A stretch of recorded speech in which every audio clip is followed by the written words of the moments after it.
Okay, we are in, on and live. Welcome everyone to the show. I'm just checking to see if the stream catches up, like it always. It's hilarious because I have to wait a good few seconds before I actually see the stream in action. It looks like we're in. Welcome everyone. Just want to say hi to everyone before things get a bit mad. We have Syndicated, Satellite, Archie Poverty, Clive, Matthew, Ori. The Andrew St. Pierre White video is awesome. Really dig it. Fahim, welcome to the show, brother. David, Justin Bailey, Jarvinin, Curtis, welcome to Curtis. I've seen your emails, promised to get back to them. Thomas, Blue Shirt, Carlos, Justin Bailey, everyone, welcome to the show. Great to have you all here. We're going to have an awesome time.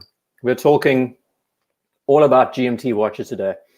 And just as everyone comes in, I thought I would start by looking at an email that I received today. Surprisingly, I actually opened up my emails for a change and had a really good story arrive. So I'll share that. It has to do with GMTs. Practically everything today is going to be about GMTs, which is great. And as most of you may know, the first half an hour or so, we go into detail about the subject itself. And the real underlying detail tonight is, why do we love GMTs?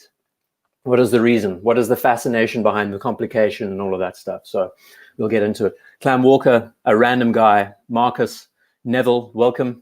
Great to see you all here. K9 Cardio Company of Rhode Island. How cool is that name? Torben, welcome everyone. Great to have you all here. So we're going to start. Stephen, welcome. Thank you for the comment. Let me start. Before we get anywhere into this, I first want to show you a story. I'll read you a brief email that I got today. The picture is quite low res, but we can congratulate James for receiving a CHNR today. And it's quite a cool little story. So let me just read it off for you quickly. I've shrunken it down because the image is quite pixelated. So just squint your eyes and you'll see it in good quality. So this is the email from him. I'll read it out to you quickly. So I walked into Vempe in New York City 2 weeks ago to inquire on timing of inventory. He and I have been talking a lot about this watch, and we've been discussing about why it's so cool. He basically inspired me to create the root beer video that I did a few months ago. The sales associate said that everything was tight. I said that I understood and that I was happy that I was on the list, to which she asked if I had left a deposit. I said no, and that they took my info and made me fill out a form, etc., which I guess was just BS, even though that was the process at other ADs too. We spoke for a bit longer, and I explained that I had finally chosen a CHNR and wanted it for my birthday in August. So he technically wanted it for August 2020. Fast forward to today, I get the call. A bit premature indeed, but I didn't want to risk not getting one at all. Obviously now I need to hide my prize for the next 9 months. So he basically received an early Christmas present, birthday present, whatever you want to call it. And he kind of underlines by saying, maybe it'll be sweeter if I allow myself to wear it only on my birthday in 9 months' time. But he fears that the watch will be haunting him month after month, crying, wear me, So it's really awesome. Great email. And thank you so much, James, for that. I just want to get back to the chat because I've missed everything. It's not James G. Arthur Thomas. It's another James based in New York. But is James on? I don't think he's on the show yet. But it's a really cool story, and it's a stellar looking watch. And tonight we're chatting all about GMTs, and there's a lot to talk about in general. And I thought what we could do in the beginning is just share some watches that I got to wear a couple of weekends ago, which is really cool. I'm just catching up with everyone, saying hi. Marcus, I've said hi to. Starchy Poverty, you're back. Zovas, good to see you. Matthew, it's great to see that you're on the show from New Zealand. Trying to know what I've got a friend who's there at the moment, and I can't imagine what the time zone is right now. ESS Tiger, Carl Mima, welcome Carl, and Ron the Shrink. Thoughts on newer Omega GMT white and black ceramic? Is that a new piece that's been released, or is that as in they reproduce it? If I remember right, the original was a couple of years old. Didn't you had a black and white Omega GMT, Ron? We can have a look at that in a second. Really want to begin the stream by just covering the underlying theme of why we like this so much, why we like GMTs, and then we can just go into our usual tirades of just browsing around the place and checking out stuff. Reed, welcome. Persia Sonic Group. David Z from Germany. James Con. Okay, so to begin, I'm wearing, this is me. You can tell by the moles on my hand, the fact that I wear my watches backwards. This is a 1675, and it is a very special one. I met up with Cam of Craft and Tailored in London. If Fahim's on the show, he'll know all the watches that I'm showing tonight, basically. And had a really good time. We met up at a, see George asking about the Explorer 2. We will talk about that. We'll talk about Explorers and how those complications work and everything else. Should be cool. Geez, I have Heinrich from Bern, Switzerland. Awesome. Anyway, back on subject. So he lent me this watch to wear. It's got a hell of a cool story behind it. But I'm not going to disclose it because it's actually going to be featured by Hodinkee and a couple of other sites. But all I can say is that it is absolutely mint. I mean, Craft and Tailored, Cam really, it's the funniest thing. He might only have a small inventory at time, but the watches that he has are so clean. This one has an amazing story, and we've all said about this watch, it should go on auction because of the story it has behind it. MGMA is why have I got to be broke? Trust me, I'm just as broke. Don't worry about it. Durbar Marg, hello from Geneva. Thank you so much for the compliment. And Rob, nice to see you. Anyway, so this was the first watch I wore, and it's something that I wore practically all day. We pretty much swapped in between, but it is so clean. And the 1675 really defined an era of that generation of Pepsi, you know. And I see a super chat from Carlos. Carlos, I'll get to it right now. I don't know why the page is doing this on me now. Oh dear. Oh dear. The big screen is glitching out on me. That was weird. Hold on a sec. Hold on a sec. Why is it sharing? Come on. Come on. Single page. There we go. So there's my little Smith's Everest next to this one. And what's crazy is that they were exactly in time with each other.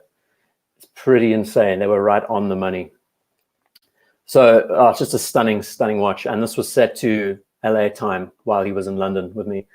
Okay, so I see Carlos saying, I assume these watches are called GMT and not dual time because at the time ago they used a sextant to calculate aircraft positions.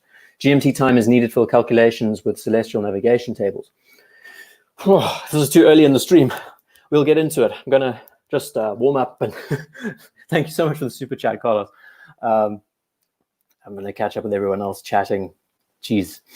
Again, if you'd like to get me a bit more of a direct comment, tag me at IDGuy, and I'm sure I'll get to it quicker. We're just going to start by running through some of these watches because they really are cool. I think you'll dig what I have to show you in a second. Rolex GMT or Seiko GMT? Good question, David. You're not late, William. This is great. We're just gonna go. So I'm just gonna roll. There's so many comments going on, but I want to try and keep to the story. Crappy Luxury, welcome to the show. So here's the piece. Very, like I've said, very cool story, nice background. I won't go into detail about it. I'm sure we'll see it on Hodinkee very soon. And there is the infamous MOD Seamaster. Notice that the owner, like I said in the earlier stream last week, I chatted about it briefly. The owner painted the tips of the hour, minute hand, second hand in red, which is kind of strange. But the watch is very clean.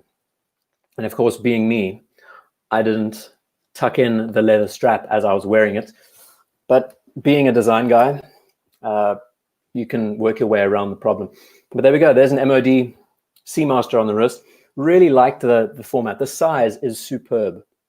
I made a video all about mil-spec watches and size, 42 mils. For a watch like this, it fits so well. It was so comfortable, so legible as well. Superb. And I just did a little edit and got rid of the tab so you can see my wrist must be about 6.75 inches. I don't know. Haven't been going to the gym often, so my forearm's kind of shrunken, but it is stunning. Really clean. This was in London a couple of weeks ago. Then we have this little beauty. Curtis is wearing one of these tonight. It is, or wherever you are in the world, This is a 16570 from 1981. It is currently on sale. ESS Tiger is asking about a 16718. That's the full gold GMT. We'll have a look at that in a second. M Technic, welcome everyone. I'm going to try and get to all your comments, but as we're riffing through all of this, I thought it would be cool just to show off some of the stuff I had the privilege of seeing. So this watch, 16750, it is currently for sale, and I can link you, as I'm speaking right now, I'm going to drop the link to this watch in the chat. So there it is there, Rolex forums. I hope you can see that okay. And it is so clean. What I will do while I'm chatting through it, I can just show to you, because this guy is selling it as a friend of mine, and I'd like to do him a favor. If any of you are interested in the piece, it's really sick. So it's a 1981, full box, full papers, brand new service. I met the watch. I met the watchmakers who actually gave the watch the service. It is stunning, stunning, stunning. Very, very clean. Hope you guys can see the resolution on here. Again, the link is in the description if you'd like to have a look yourself. And I think the price is quite negotiable, depending on who you are and everything. All of his contact details, Starchy, location and price. I think he listed it at 19K, but I think he's willing to niggle in and around 17. But his contact details are on the post itself. It is really clean. And what I love so much is just the patina on the dial. It's stunning, really cool. And this is very much a transitional, if I'm not mistaken. This is where we sort of transition between the sapphire and the acrylic. But it's a beautiful example. And these guys that we've met, guys from the Red Bar crew in London, they are so like, I just loved it. It was so nice meeting some of you, because we could just throw down watches, leave them on the table, go about our business, and no one was the wiser. It was so good. But it's a stunning piece. I mean, the condition is unreal. Of course, you have to be a certain someone to grab one of these, but it is stunning. So again, the link is in the description if you might have missed it. We're going to get back to the storytelling. So 16750, and next to it is I don't even know the reference of this GMT. It is, what is it? Is it a 16718? It's not, because it's got a rivet bracelet, but it's a very special one because it has the craziest dial you will ever see. And we're still debating the name. Belongs to a certain someone. I won't disclose the name, but a certain someone has bought it, and he's pretty well known. This is going to be a real sleeper hit one day, I think, because we've never seen a dial like this before. I called it the Scarlet Fever because it kind of looks like it's got a bit of a disease. The Petri dish, don't know. 16758, is that it? Thank you, Double T. Absolutely stunning. On a rivet bracelet, solid. Finishing's great. It's so cool. Am I covering dual time? Yeah, why not, Thomas? That's an X. Thank you so much for the super chat. Of course, I'll cover dual times. We can go through all of it. It's the same sort of specification, right? We're talking about different time zones, and that's cool. John Galt, there's a whole load of you here that I've missed. Oliver Linksey, Stephen Elias. Okay, sorry, I'm going to be missing a lot of these because I am scrolling through just chatting away. So anyway, gorgeous, love this. And the watch that sold it to me that night, the watch that I was able to get hands on and kind of understand the hype. These watches are more than hype. They're just so cool. So this is an original platinum datograph, and unreal. Just the weight. The thing that blew me away was you have this in the palm of your hand. It feels like you're holding a lead weight, and mind blow. Absolutely awesome. And I made a video about Lunga earlier this week, basically discussing a series of models trying to run up the different categories, all the way from the Saxonia to the Zeitwerk. But the datograph is that blend, kind of has that blend between the Lunga 1 and a chronograph. So, nice set of watches. It was a really cool time. And there was a question about the blueberry. We're talking about blueberries. And I will also say, I haven't I haven't lost the bad throat, so I'm still pumping myself full of Fisherman's Friends as we speak. So the Blueberry GMT, I think there's been so much debate about this watch. I listen to the pros, the experts in the field who deal with watches often, and it has been confirmed as a real watch. But, you know, it's difficult when there's talk about fake bezels and everything else. Neville, that Lunga is amazing. It's so cool. I really pumping Fisherman's Friends. Yeah, I am, Hans. That's me tonight.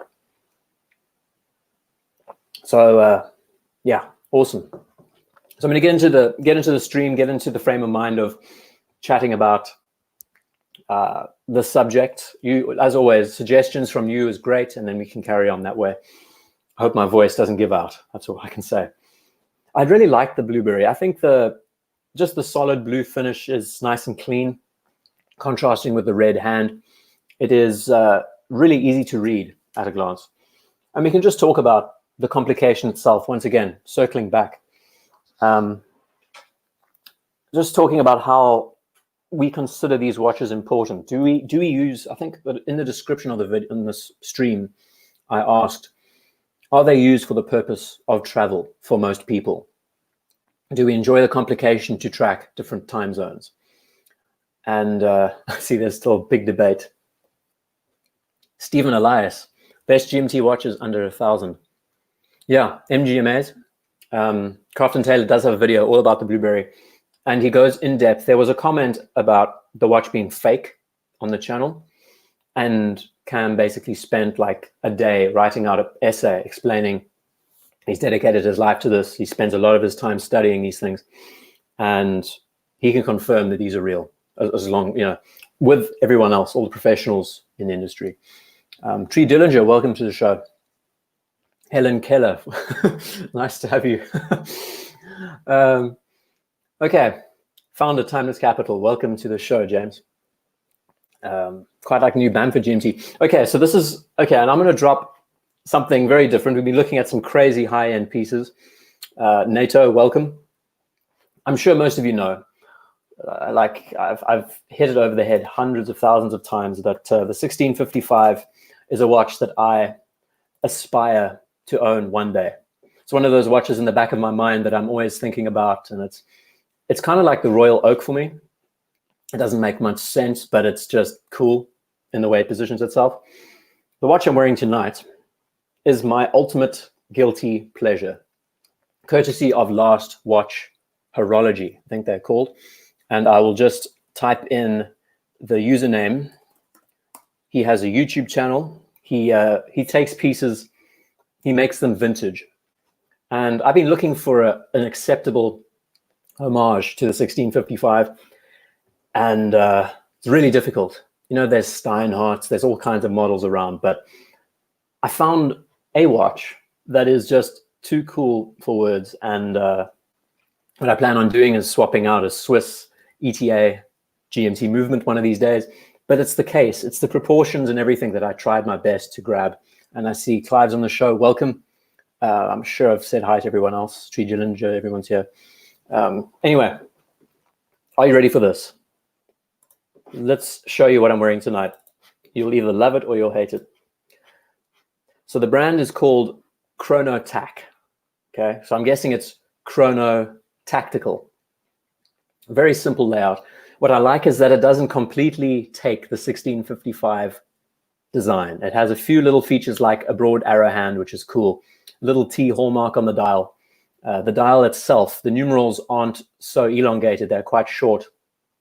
But it is such a guilty pleasure watch that I'm enjoying the hell out of. You just throw it on. It's got an acrylic crystal.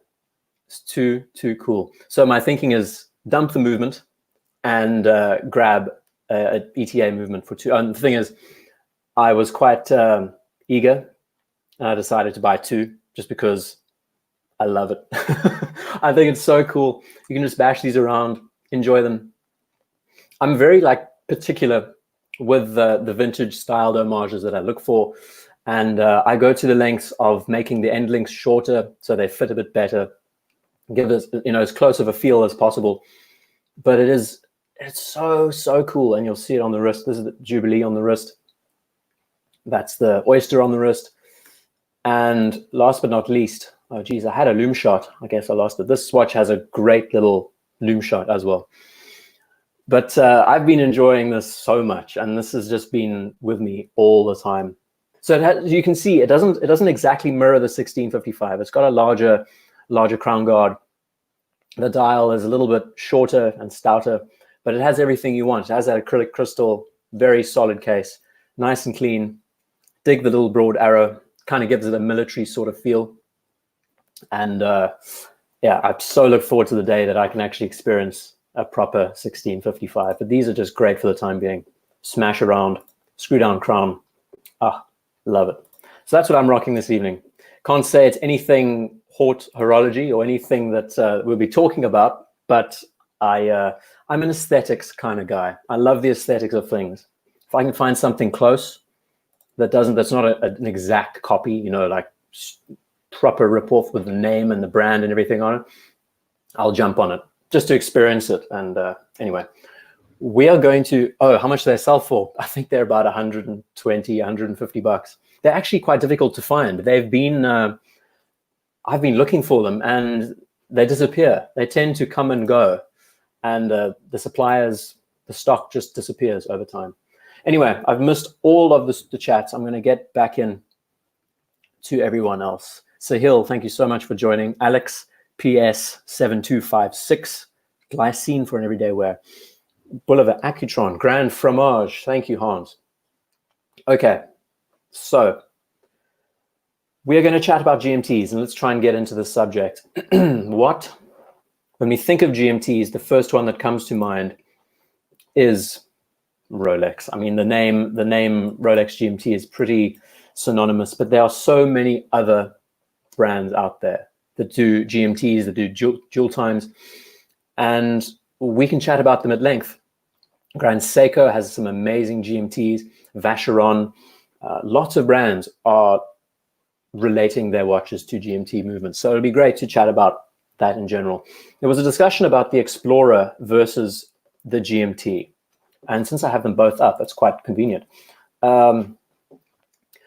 So I think there was a comment on the community post. I don't tend to answer or like reply on the community post on the page because our time gets in the way of things. But there was a question about why is this featured on the post along with GMTs.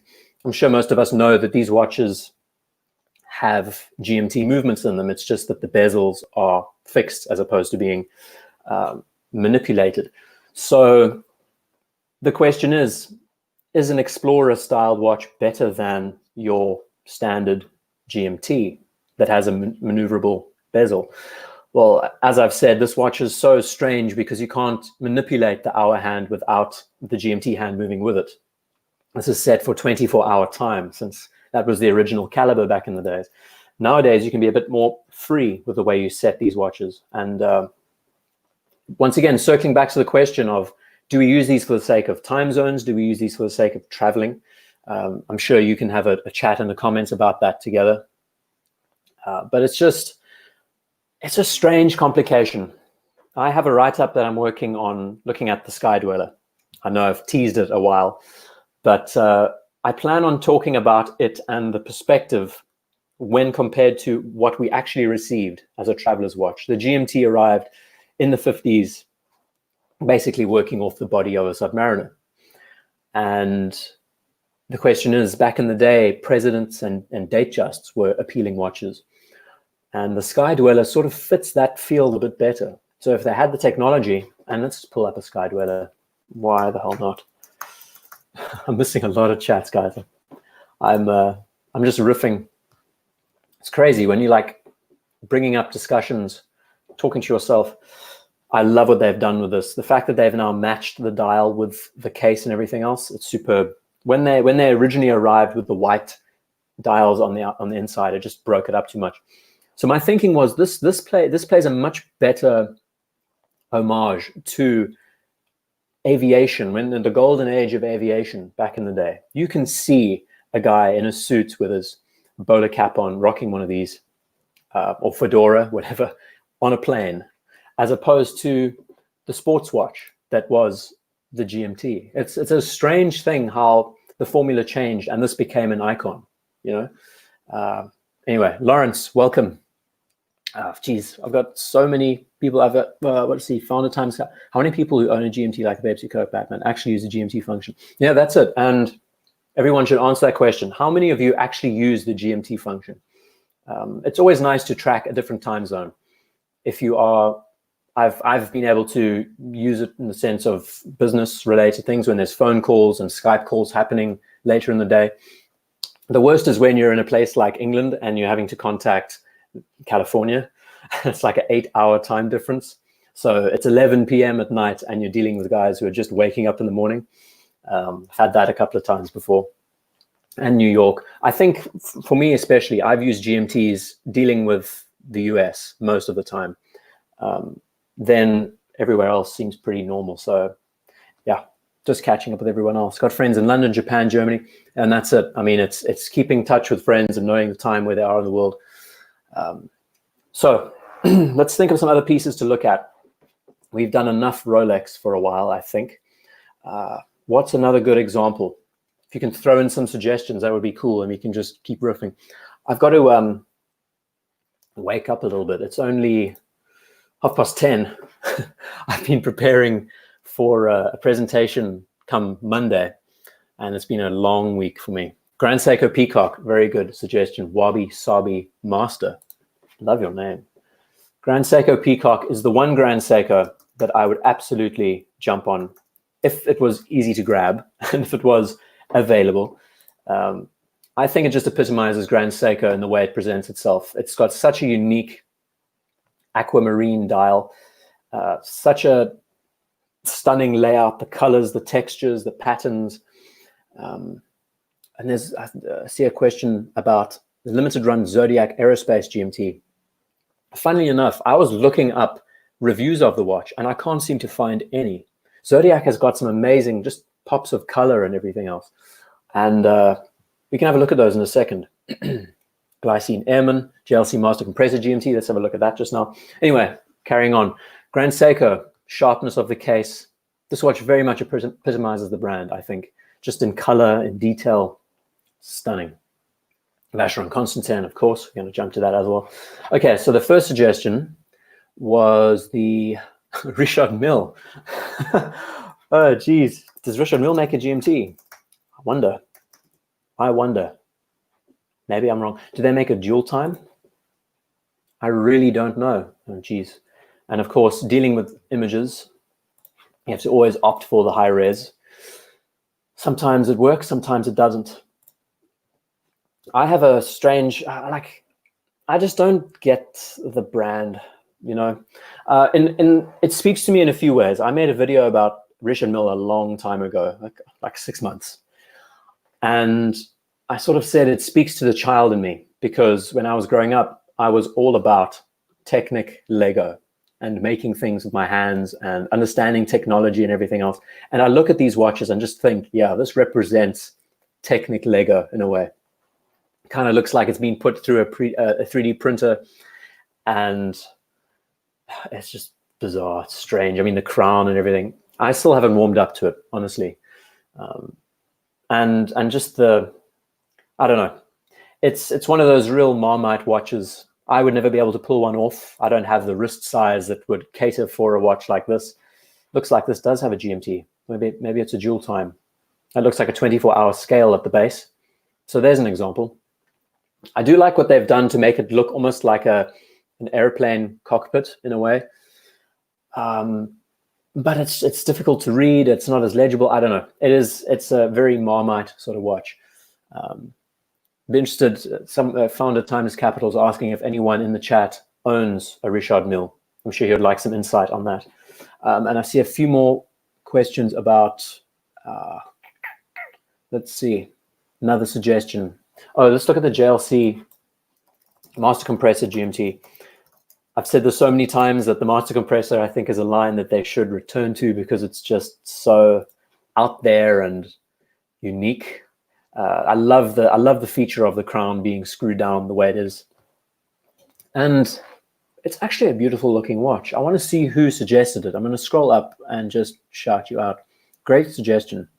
Patek Aquanaut travel time. You can have a look at that now as well. Vostok. Oh, geez. Met Parker. Thanks for the suggestion on this. Love the balance on this. And love the hands. Jlc has a way of dealing with their batons and hands, I think. When you look at how they've arranged them, very sharp, very angular, but they play in tandem with the hands. Nice relationship. I don't know if you can manipulate this bezel on the inside. I think it's fixed. So there's a question, will the Explorer 2 216570 be a classic? Let's have a look at this guy. So my reservations with this watch is that it was one of the first modern Rolexes I ever tried on, actually.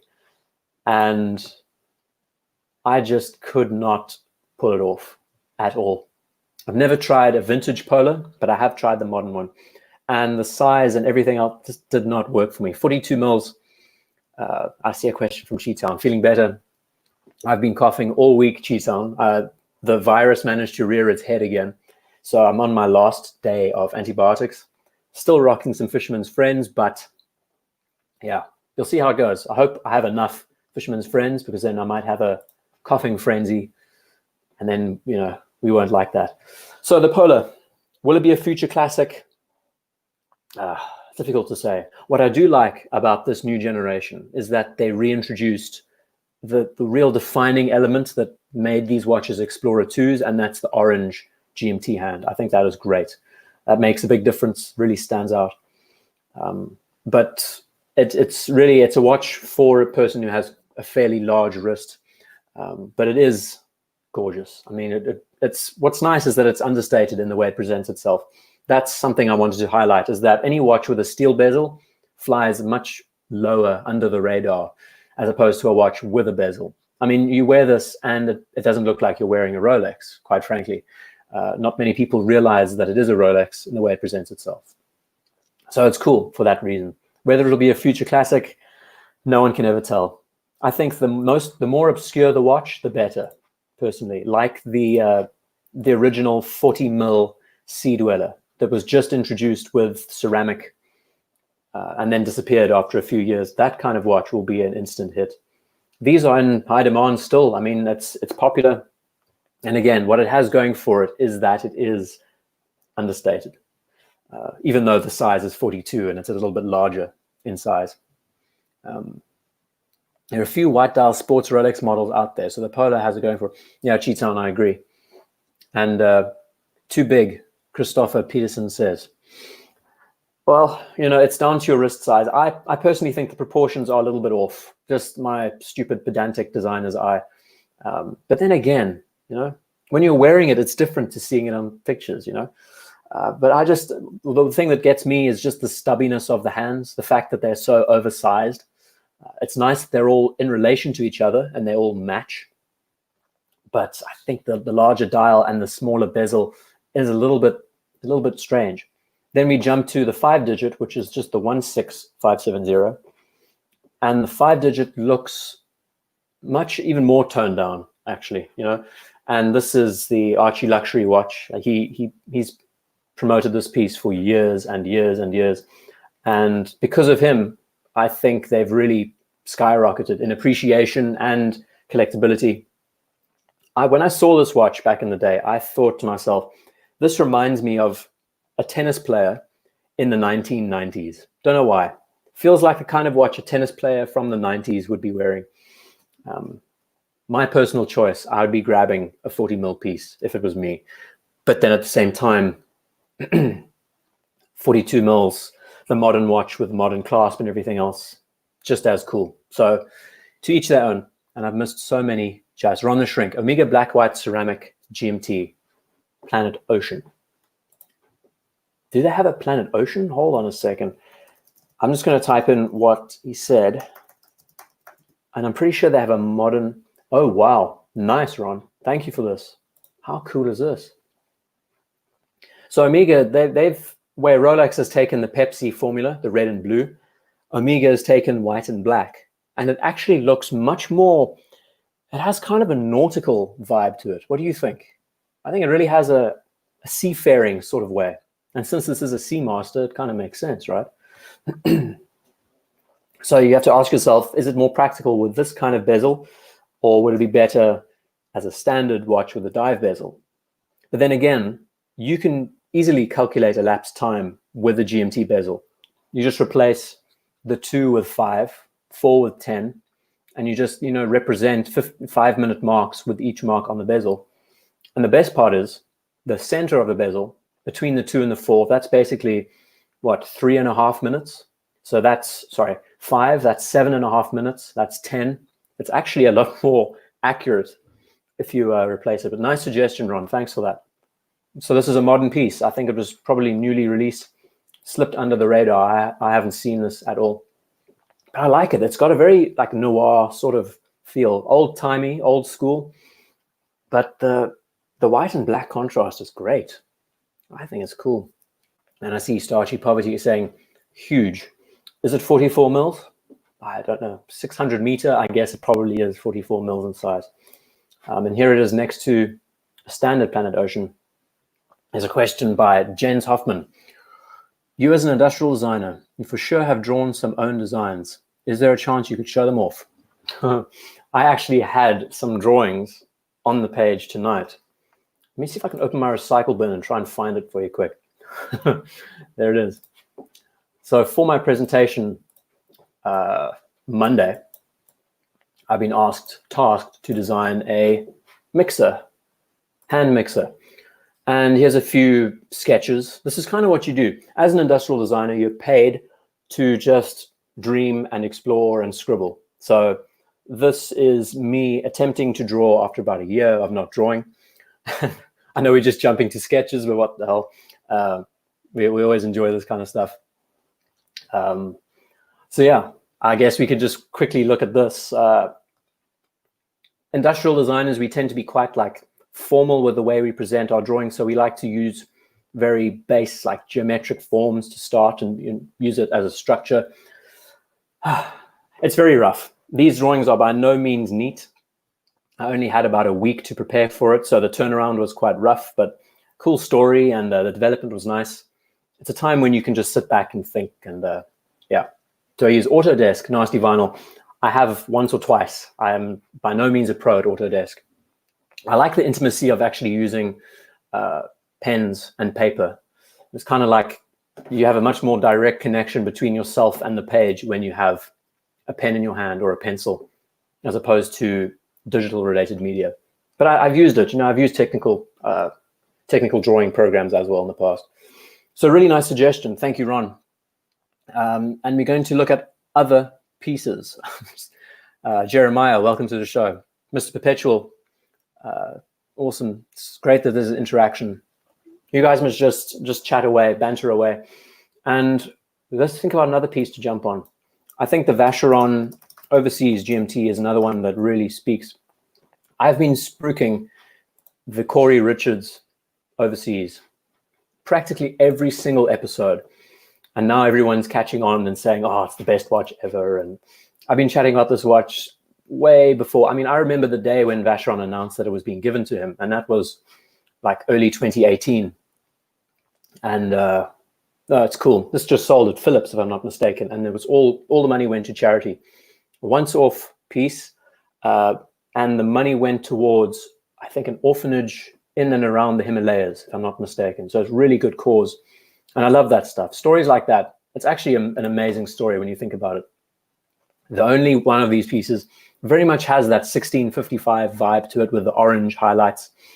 And love it. I mean, this is a top quality, high-end, dress sports watch. But they're brave enough to say, hey, let's just package it and send it up Everest. And did a great trip in the snow. Neville Grimshaw. Let's see, Marcus, welcome to the show. Why someone would choose an Explorer 2 over GMT Master? GMT is clearly more functional, so it appeals. And that's the question. We can really cover that in detail about why someone. I mean, the thing is, nowadays you can independently set the GMT hand on the modern Explorer. Will I be able to go back to the modern piece without it spitting me out? No, cool. You can independently set the second hand. So it technically is.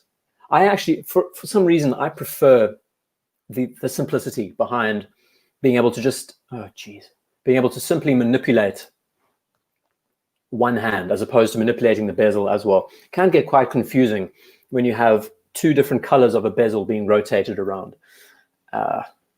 Anyway, we are going to, I saw something, Sherpa. Once again, any car Sherpa also has 1655 vibes. Okay, let's have a look at that piece. Let's have a look. I'm always interested in watches that have a kind of motive around the 1655. I love the dynamic. I can't seem to find, let's see if I type in 1655, maybe someone will have a relationship. No, not that I can see. But I just dig this 70s aesthetic. It's just so weird and strange. And this has an inset bezel, which is cool. Anyway, I'm going to try our best to stick to GMTs as much as possible tonight. So do you consider the Explorer a GMT? I kind of do, because it has the same kind of complication. Craig Grisham says, agree, 3 time zones with rotating bezel. It can get really confusing. You kind of have a local time or a local time on your hour and minute hand, and then a one time set on the bezel, and then you can, I mean, it gets tricky. The fact that you can set 3 separate time zones is useful, but you kind of need a degree in engineering or maths or whatever to try and understand where everything's set. It kind of affects the eye. So it's cool. Really dig it. There's a whole Show More Gold GMTs. AP Royal Oak Concept GMT. Thomas Burnett, always dropping the great stuff. Thomas is a legend. AP Royal Oak Concept. I didn't even know they made a GMT. I'm kind of, it's crazy to think, but I'm not someone who ventures around looking at bizarre watches in general. If, depending on whether or not it fascinates me, I'll have a look. Black on black. That's an example. Let's try and find a better picture if we can. Is this a GMT? This is definitely not a GMT.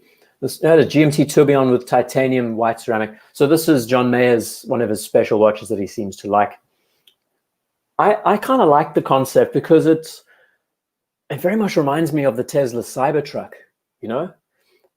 taking the format of the original Royal Oak, but streamlining it in the way that they've done the lugs, for example. I think the way they've done the case is absolutely stunning. It's just, once again, size that kind of draws me away from it. The fact that I would never be able to wear it because it's so large. But I do like what they've done with streamlining the case. But again, they call it a concept for a reason. So what is this? This is a concept chronograph. Is this a who to what where? So we have, looks like we have a 12-hour scale on the right-hand side. Don't see what this, I guess the setting is for either winding, I don't know. Each one of these settings does something different, if I'm not mistaken, and you've got a tourbillon, so that's cool. But they are really big watches. I think they're like 46 mils or something daft. What watch is the ugliest GMT? Good question. So it's pretty cool. I do like that they've streamlined the format. It doesn't look as typical Royal Oak, as opposed to, the bezel, of course, is what stands out the most. But it has a few touches that makes it quite unique. I do like the contrasting materials. And it's nice to see a brand experimenting with different, whether it's rubber, titanium, tantalum, so many other materials out there. Curtis is talking about his 16750. Did you see in the earlier part of the stream, I showed one off. It's a really cool piece. Only 2 time zones, but my Glycine Emmons base. Let's have a look at Glycine Emmons, because they are seemingly loved by the majority of the audience. And it's a brand that I haven't covered, but there's always time for it eventually. Okay, so the standard piece, if I'm not mistaken, there's so many references within the line. Of course, we've got some low-res images. Got to bump it up to full size. Let's have a look at a good example in high res. This is on Amazon. Cool. So what do I immediately like? The separate crown. I have no idea what that does. Does that set the hand individually? That's pretty cool. Does have a pilot vibe to it. One thing that stands out to me is just how close the numerals and batons are on the bezel. You've got to ask yourself, is it too close? Does it look too compact, tightly compounded together? That's a question. But there's so many watches within the Glycine line that I'm sure locks the hand. Thank you, 73 Math. Jay Sykes, welcome to the show. Haven't seen you here yet. Good to have you all here. This is cool. Please keep bantering away in the chats, talking about all your separate subjects as well. I don't want to take up the airtime.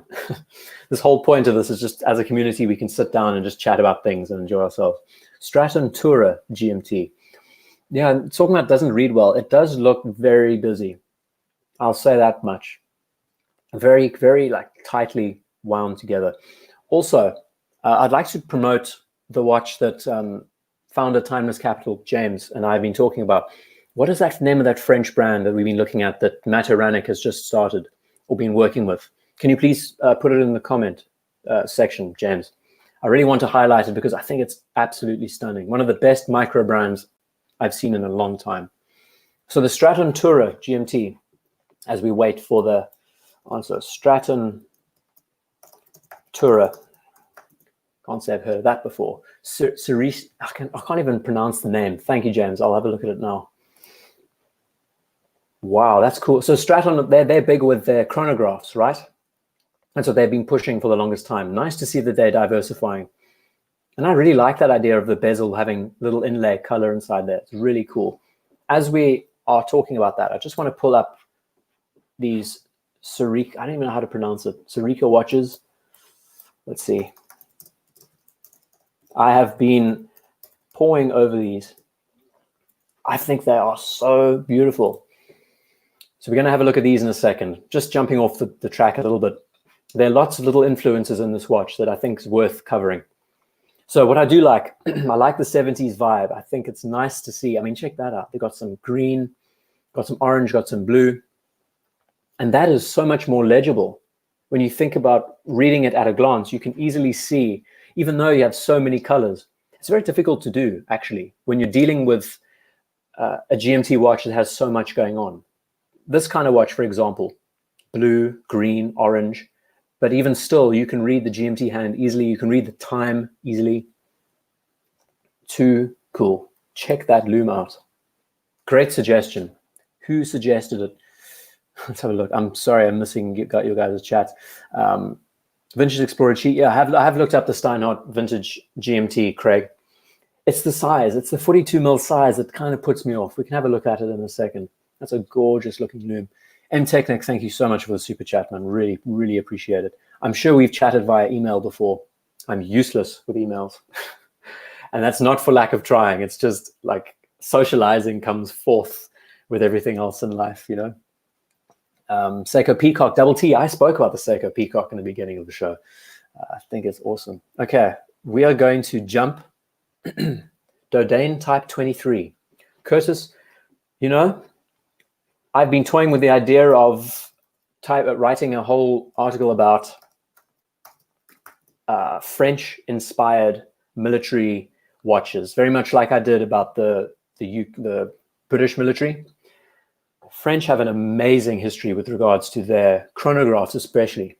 Dodane, Breguet, Longines, they all shared very similar kinds of formats with their pieces back in the day. Really cool. And there's lots of references within the line. But this isn't a GMT. Oops. Or is it? No, it's not a GMT. It's just a standard chronograph. Or maybe does this have a GMT? No, it doesn't. Really cool, though. I want to try and stick to GMTs as much as possible. But before that, I want to check out this quickly. This is a brand that's just recently arrived on the scene, if I'm not mistaken. And they're pronounced Cerica. And I implore you to have a look at them. I've just added the name in the chat. I think I spelled it right. Hope I spelled it right. So these basically are WWW, as in wristwatch, waterproof inspired field watches, but have some really cool little touches and references inside that's worth showing quickly. Here's a nice picture. So off the bat, when I see the broad arrow hand, I think Omega Seamaster or Speedmaster from the early or the late 50s. But then someone pointed out Rado Captain Cook, and then it pretty much hits it on the head. These are very much Captain Cook styled hands. We jump to the dial and we see that all the plots have been arranged very much like a Smith's W10 field watch. All the numerals are nicely laid out. You've got 24-hour time inside. It's a cool looking piece, right? And DC Weiser, welcome to the show. BS, welcome. I'm going to get to your questions in a sec. Another thing that stood out to me that took, since I got all these details on my phone, I couldn't see it up close. The bezel is brushed on the top, polished on the flanks, and almost has a little bit of a magenta touch to it. It looks kind of modern, looks kind of vintage. I think it's going to be a real hot sell. Really cool looking piece. I'd love to get some hands-on time with it. And of course, you get alpha hands with it as well. There's a few options, either white dial, black dial, whole selection of leather straps, and the size, it's like 37.5 mils. So it's very contemporary in that way. You can wear it if you have a small wrist, if you have a large wrist. That's so cool. It's like one of the ultimate field watches out there. They need, and they run ETA movements, hand wound. I think they also come with Solitas. Looks awesome. Designed by Matt Aranik, as founder Timeless Capital says. 73 MAF. I think it sits around 37.7 mils. But hell, that's a good size. It's a really good size. The bezel, look how much space the bezel takes up. Fills up that space, makes the presence known, but it's not oversized, you know? And the dial has all the details you'd want, easily legible at a glance because of the big hands and everything. Yeah, I so want to get hands-on time with this. I think it's so cool. So have a look. I've linked the brand name in the chat. Have a look at them and let me know what you think. As always, it's great. 5164A Aquanaut. I think I'll just type in Aquanaut travel time. Okay? So the Aquanaut has its own allure to it. This is the reference, hey? 5164, you said? This is it. So the Aquanaut very much has a strange sort of allure to it. You either like it or you don't like it. But what's interesting is that the watch very much has built itself around a rubber strap. And I think that's kind of cool. This watch broke the mold when it was released in the 90s. It sort of presented itself in a different way. And, you know, I think it's really integrated and integral. I've never worn a full-size Aquanaut, but I have worn a 36 mil, and I thought it was too cool. It's really awesome. Great suggestion. Thank you for this. We can chat more about this in a sec. I just want to get to chats. I see Wabi Sabi Master. Do GMTs tend to go better with bracelet or straps? Good question. Well, depending on the watch, of course. Like, you know, when I think Rolex GMT, I think Jubilee bracelet because it's a more dressier sort of alternative. Rolex GMT white gold. Let's have a look. I'm going to get past these pieces again. Rolex GMT white gold. We'll just look at the standard Pepsi. So my personal preference, when I saw the release of this piece with the blue dial, I was sold on that. I'm not so much of a fan of the standard black dial. I don't know why. I think the blue dial on the piece sort of represents Pan Am a little bit more, that history. Geez, why is this thing acting up on me? Let's find a good reference photo. Here we go. Here's an example. This is probably for sale on a forum. I think the blue dial complements the bezel a lot nicer and looks a little bit more integrated, kind of interesting.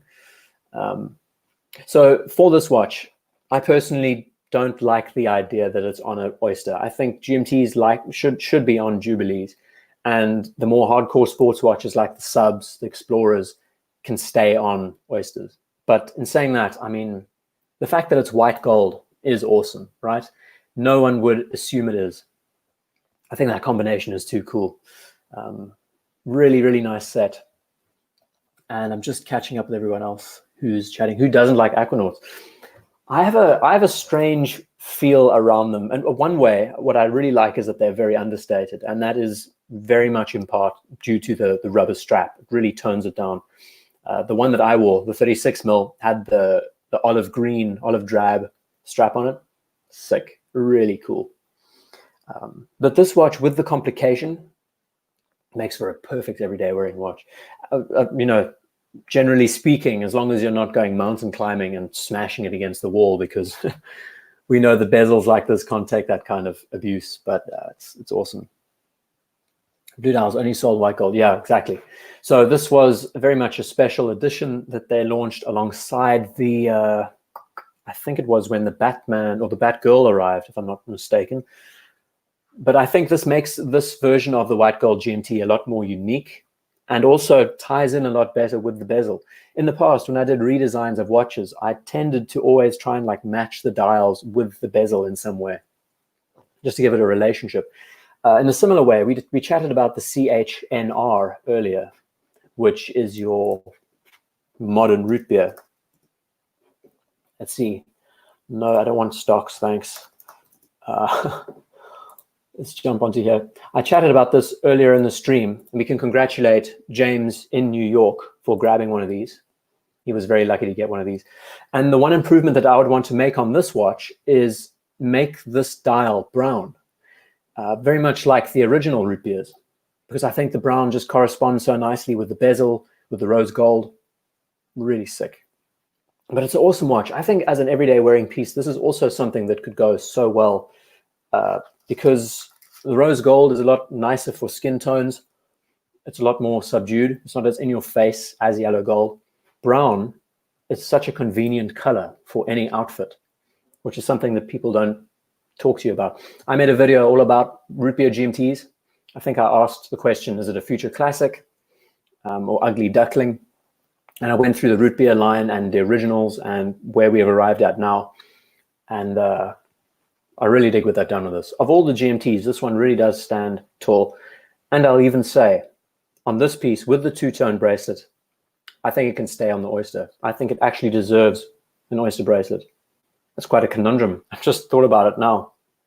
Most GMTs I love on Jubilees, but this one I think really sings on an Oyster bracelet. Anyway, seeing what else is going on. Is the Rolex Explorer Polo not a good watch? It's a great watch, Sahil. It's a really, really cool watch. Very understated, nice and low-key, easy to wear. And I haven't really discussed much about the Aquanaut. Let's see if I can find a better picture, a face-on shot. I don't understand why they did this. I mean, why ruin the aesthetic of such a nicely balanced dial with this big cutout? Doesn't make sense to me, but I mean, to each their own. Do you need to see these pushes in action? I don't know. Very strange. Where's a good example? A nice clean example. It's what I like is the way they've actually corresponded the pushes on either side with the crown guards. I think that's a great balance. Very much like the Nautilus in a way, but much more modern in the way it's been presented. Love the fact that they've balanced the numerals with batons on the dial.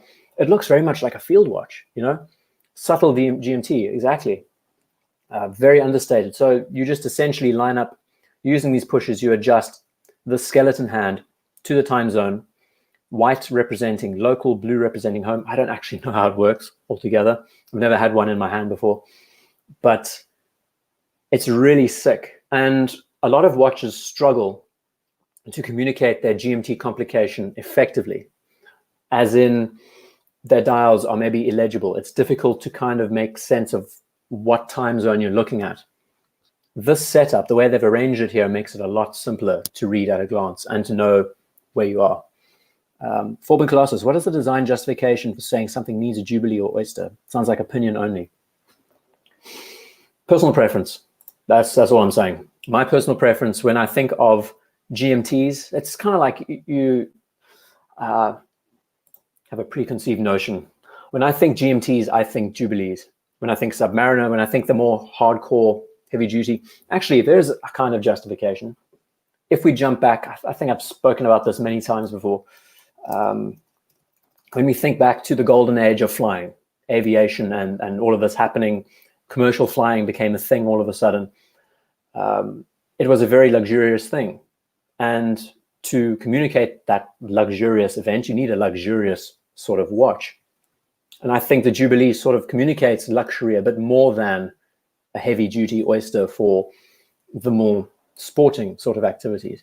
That's my 2 cents. I mean, it might not make any sense at all, but that's kind of how I see these pieces. I really dig them on Jubilees. But again, to each their own. I know that the Batman is now in serious demand just because they are difficult to find and everything else. Or for reasonable prices, I should say. Javier, welcome to the show. Alexander. So we have a Glasuta Terrasport. What is that, a 4? Useless with Roman numerals. Absolutely useless. Glasuta Original. I'll just type in GMT and it should give me something, eh? Terrasport. Let's have a check. Is this it here? Cool. So we've got a Flieger, very, very Flieger-inspired piece. Like the red highlight. That's nice. The first thing I look at is when I see the hands, they're very narrow. Kind of ask yourself, do your eyes not disappear in the dial when you're looking at the size of the hour and minute hand and seconds hand? Looks they kind of meld together a bit. Actually, here's a good example. White dial. That looks sick. I can't imagine the size. The size must be about, 44 mils maybe. Very cool. If that dial glowed in the dark, that would be awesome. I think a fully loomed dial, lots more companies need to experiment with fully loomed dials because we have the technology now to do that. What is the Ferrari of watches, Cheetown? Well, the Ferrari of watches needs to do a few things. It needs to look great, look like an absolute sex machine, but at the same time needs to have really expensive servicing costs, needs to break on occasion, needs to have little quirky features like you have to plug it in at night so the battery doesn't die on you. What's a good example? Can't say Rolex is the Ferrari of watches. Chuckin, that's a very good question. Was that Cheetown who asked the question? I think everyone should answer that, and I'd be interested in hearing your thoughts. It's very funny. So, needs to break on occasion. Yeah, Lawrence, it does. I mean, or at least needs to have a really expensive service. Just to replace the oil costs you like 10 grand, you know? Only makes sense. So it has to be a really high-end piece, one that you can't like even expose to sunlight because it will break. You know, AP, Tim, that's quite a good suggestion in a way. Any other suggestions? Any other like really quirky pieces that you can imagine? Ferrari of watches. We need some Italian influence in there somewhere. Can't say Panerai. Any other well-known Italian watches? The AP, there's a Ferrari of surfacing, of course. Absolutely, Justin Bailey. I really dig the way that they've balanced the dial on this watch. There's nothing I can't stand more than a date window just stuck in the middle of somewhere. It's so nice seeing just a clean set of numerals all the way around. Easy to read batons. Nice pencil-styled hands. They've really designed this piece well, and it's not new. I mean, it came out in the mid 2000, I think like 2011, 2012. Can't explain something. Panerai is the Maserati of watches. Well, no, technically Panerai is a brand that kind of has bad sales. So we have to think about a car company that really has pretty low sales at this point in time. I don't know. What is the Ferrari of watches? I like that question. It'd be nice to affiliate watches with cars. I think some people have done that already, but you know, there's always room for improvement somewhere. Any other suggestions? We see a Bulgari Octo Finissima chronograph GMT. Thank you, M-Technic. I didn't even know that was a thing. I really said some horrible things about the Octo a couple of months ago. It's a watch that I just doesn't grab me. But in saying that, is this actually a GMT? I didn't realize. Oh, it is. It's got a 30-minute counter, 30-minute track at the base. That's your running seconds, and there's your GMT time. Hell, that's cool. I didn't even realize that this watch had a GMT complication.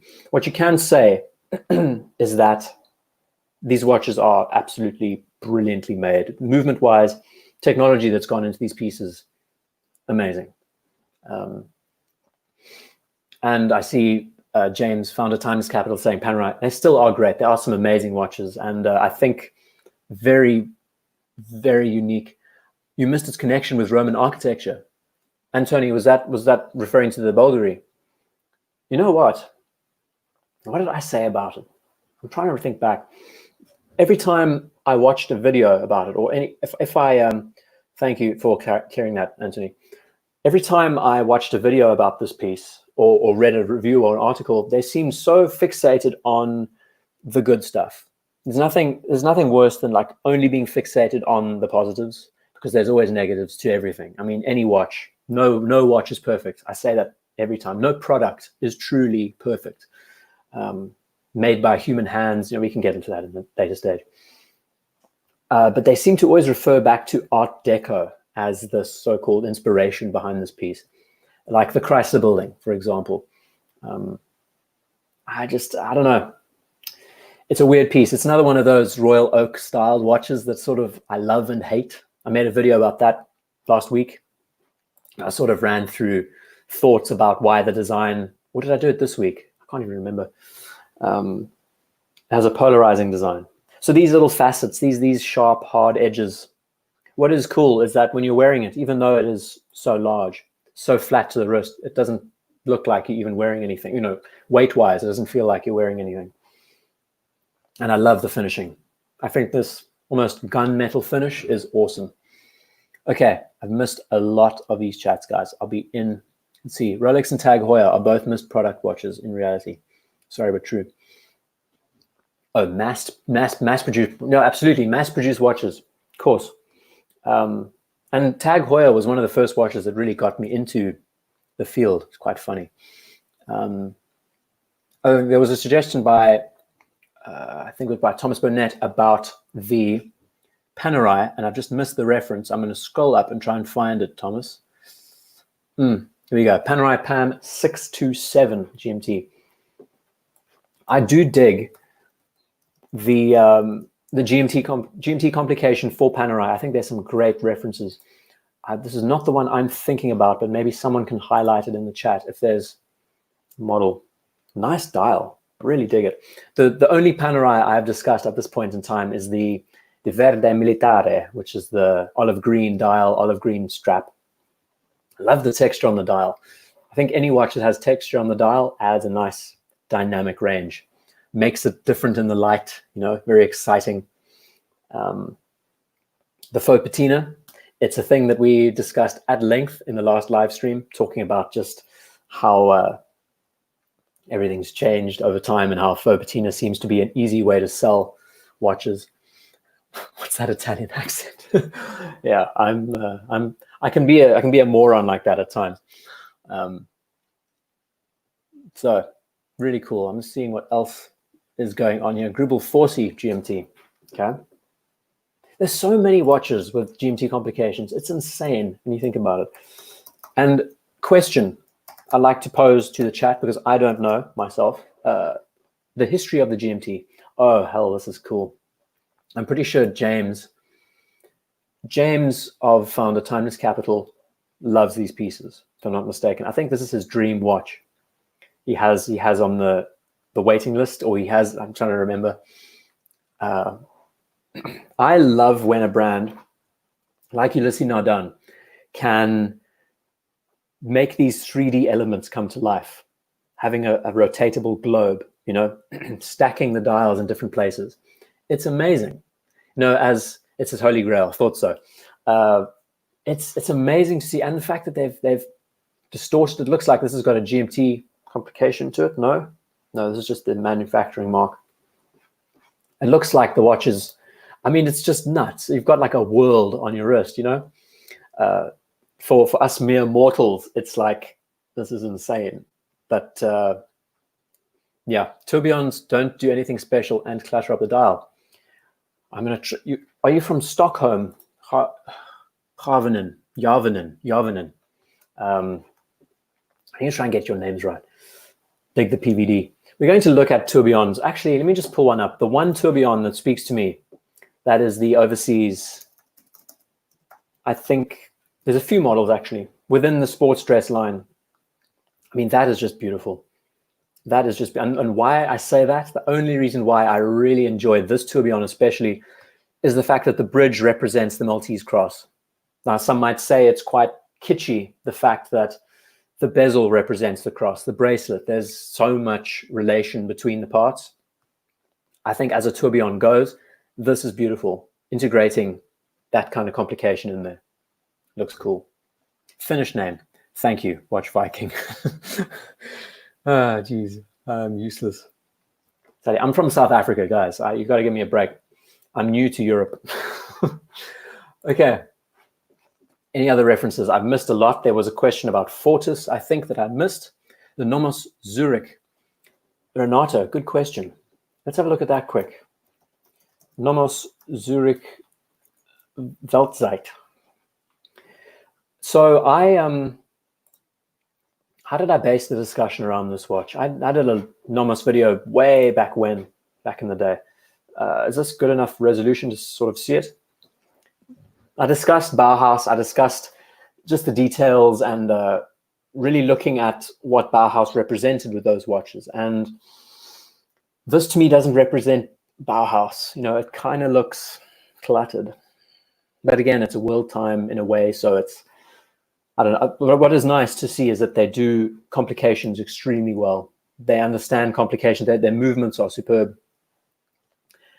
But this to me doesn't sound like Nomos, I don't think. Nomos needs to remain exciting and fun, but at the same time also a kind of restraint in this kind of area.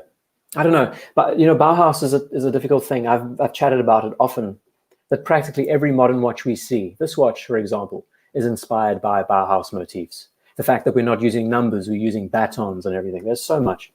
So it's very difficult to justify why a brand needs to revert all the way back to Bauhaus-inspired motifs to get through. That's a topic for another time. Throw in some Corsa names. Yeah, that's funny. Fortis Cosmonaut. Let's have a look. Fortis Cosmonaut. So Fortis is another name that has a lot of praise. People dig it. And when I see these watches, I think Zin immediately. I think it's just the layout and everything else. Is there a GMT reference? Is this a GMT? No, it's not, I don't think. Do they have a GMT version by any chance? Yes, they do. No, they don't. Let's see. I want to try and stick to GMTs if we can. What is my favorite day-date configuration? Cheatam. You know, I'm useless with day dates, actually.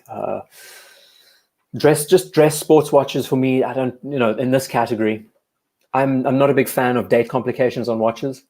So day dates have never really spoken to me, but I think there's a few great examples. I think a black dial or a white dial really sings on a day date.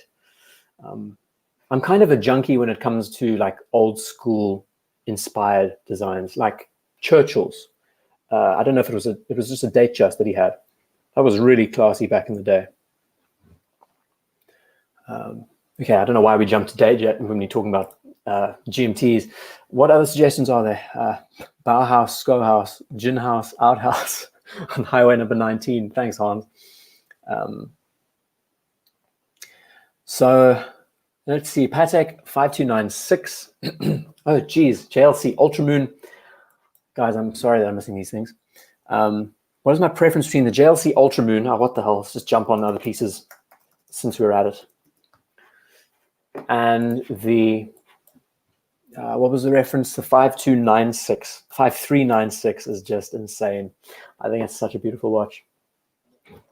Well, I mean, they are very different. It's difficult because there are very different references in the way they present themselves. If I'm not mistaken, the Ultramoon has a date and a moon phase, which is pretty cool. There's a nice example. I don't think I've really come up with a decision on my thoughts on this watch entirely. They've added lots of modern and vintage inspired motifs to it, but it does feel kind of old school, kind of largely sized. I don't know, when we talk about Patek, there's so much. I mean, when we talk about sector dials, this is a beautiful sector dial.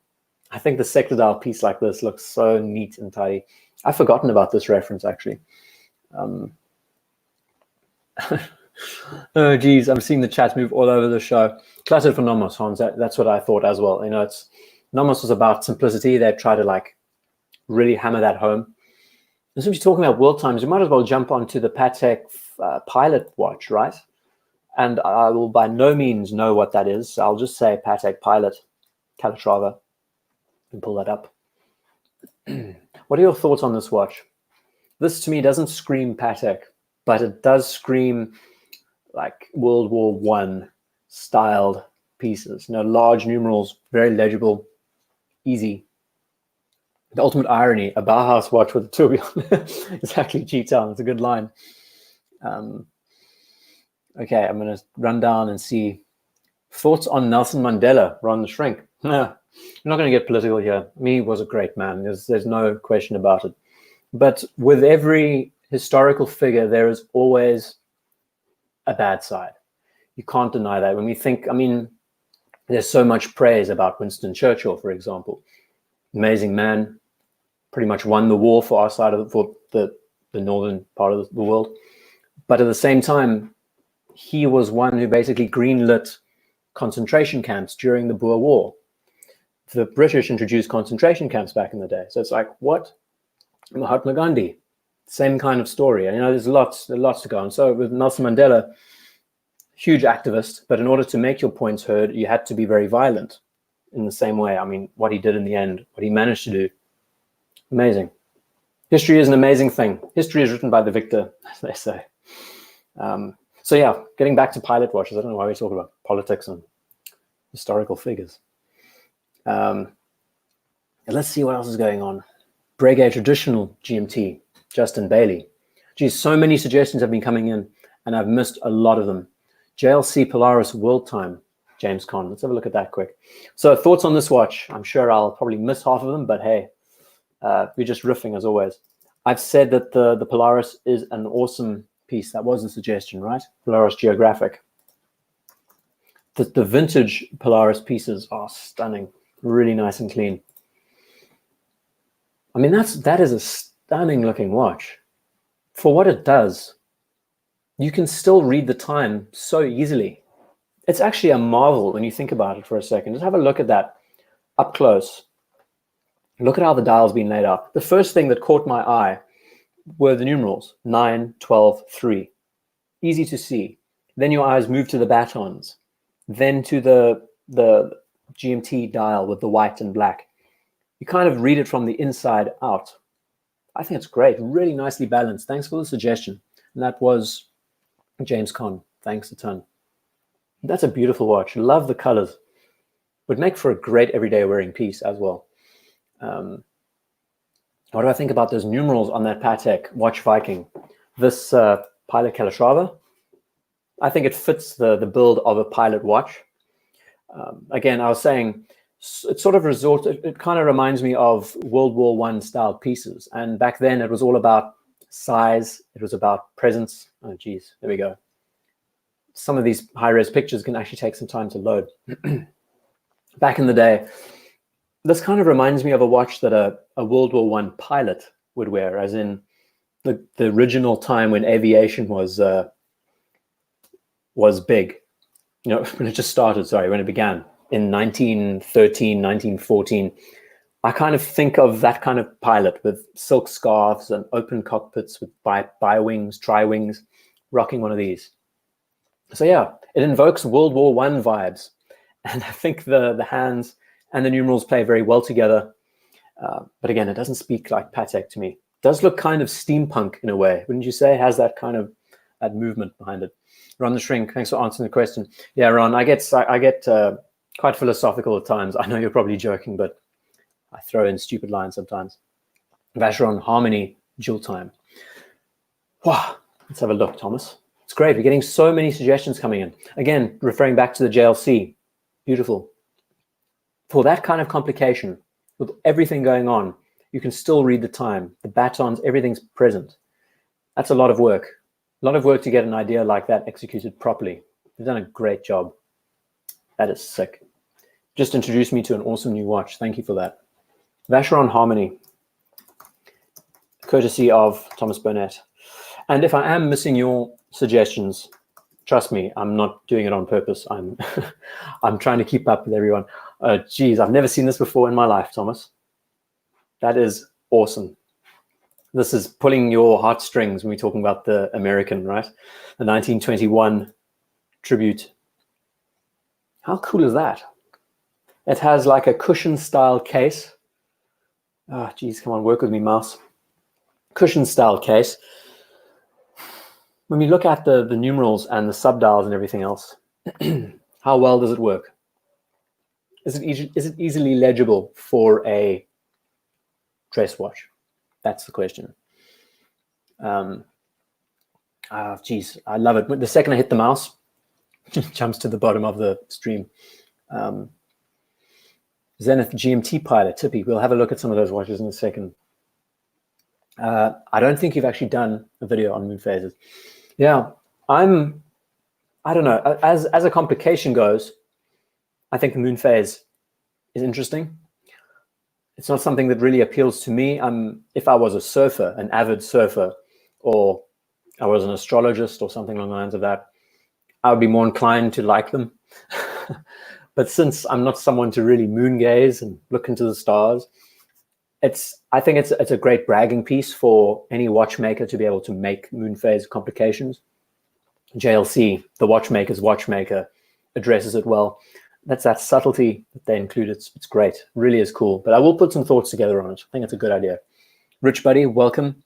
Mark P, I haven't seen you here this evening. Welcome to the show. And geez, I've just jumped back to what do I think of the numerals on the pilot, so I'm going to have to catch up. JLC Reverso Duoface, and I think, Jenks, that does have a GMT complication. There's one, it's the blue piece that I really love. Oh, this is it, I think. I mean, there's the one side. Where's an example with two? There we go. How high res is that? It's okay, it's bearable. There's something about the Reverso that just keeps pulling you back, right? Another Archie Luxury Special. He's promoted this watch a lot in the past, and it's become a cult classic. And what's not to like? I made a video, how long ago? A couple of months, maybe a month ago, talking about why it is a masterpiece. And I run through the whole development of just like looking at all the aesthetics. What they've done so well with this watch, just the aesthetics in general. They've kept it so basic and simple that it's very hard to date the watch. Even though it's a piece from the 30s, you know, it still looks as modern now as it did back then. Too cool. Really nice suggestion. And of course, the burgundy. Look how cool that dial is. I mean, that's just nuts. JLC will always have my heart. Okay. Porsche design, Globe Timer UTC.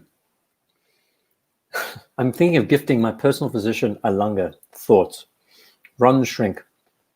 Well, I can honestly say, and if anyone's new to the stream, in the beginning of the stream, I ran through some watches that I wore a couple of weeks back.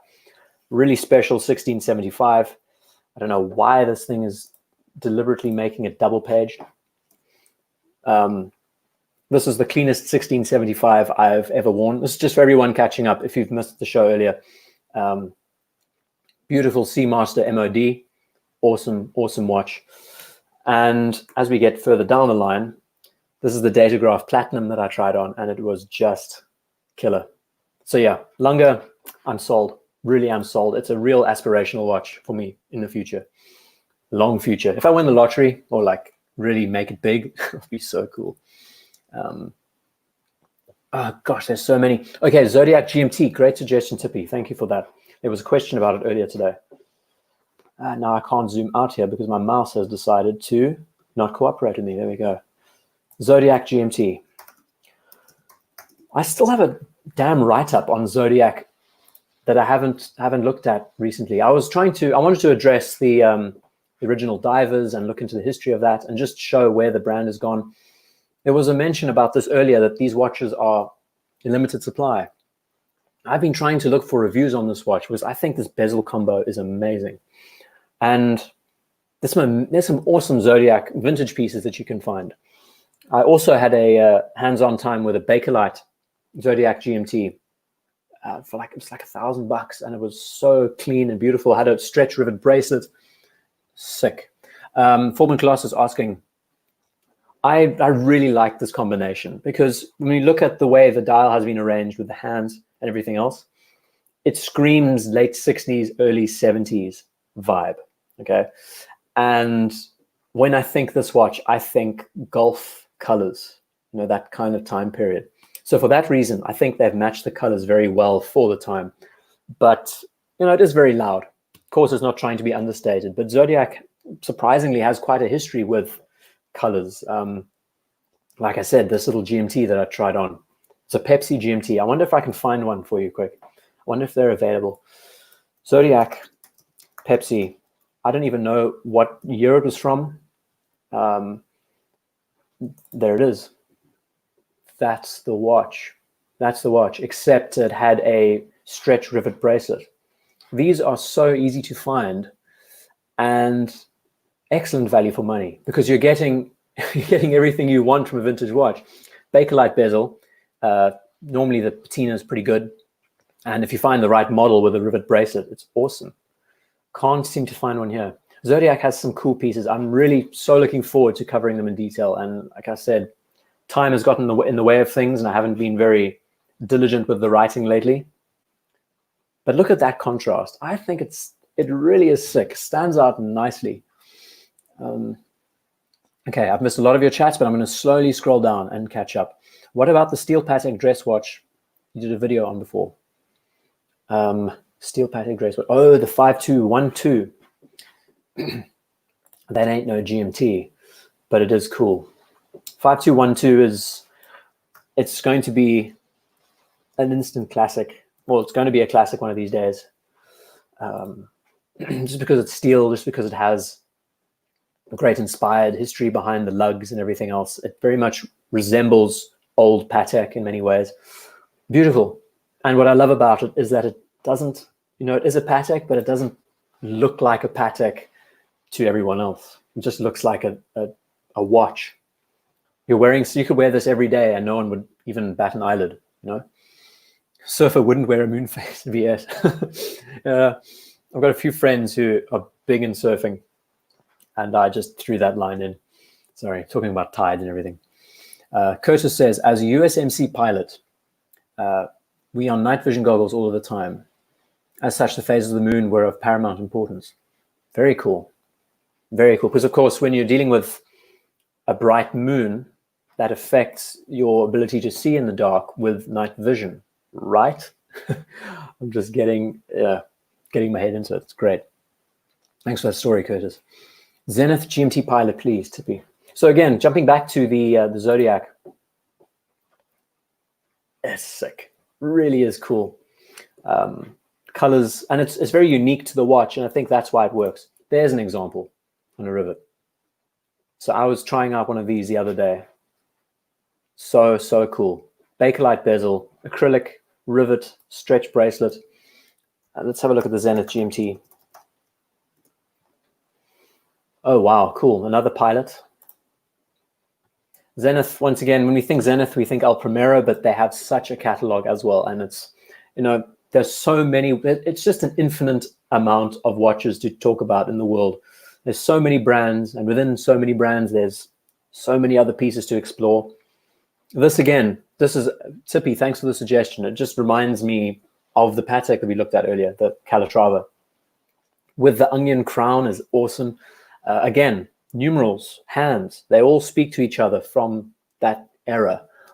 And this looks like a minute repeater, but I could be wrong. This probably is an adjuster for the hand. But it's sick. Again, one of those World War I inspired pocket watch / watches from back in the day. Anyway. FP Jean, I see. Geez, there's so many guys. Welcome everyone who's joining. I've missed a lot of you. And the stretch rivet is awesome for them. They really are cool, right? Very light, very wieldy, but so comfortable. It feels like you're not wearing it at all. FP Jean resonance. Confine. Okay, that's a good suggestion, Lawrence. Jeepers. FP Jean resonance. FP Horn. considered a dual time or a GMT? Jean makes some cool stuff. Jean, what I like about their watches, and I think I haven't made a video about the Chronometre Bleu yet, right? It's been a long time. It's one of those watches that I still have in the back burner. It's still half written and it's all ready to go, but Jean has been able to define their own identity in the way they present their stuff, and this is a good example.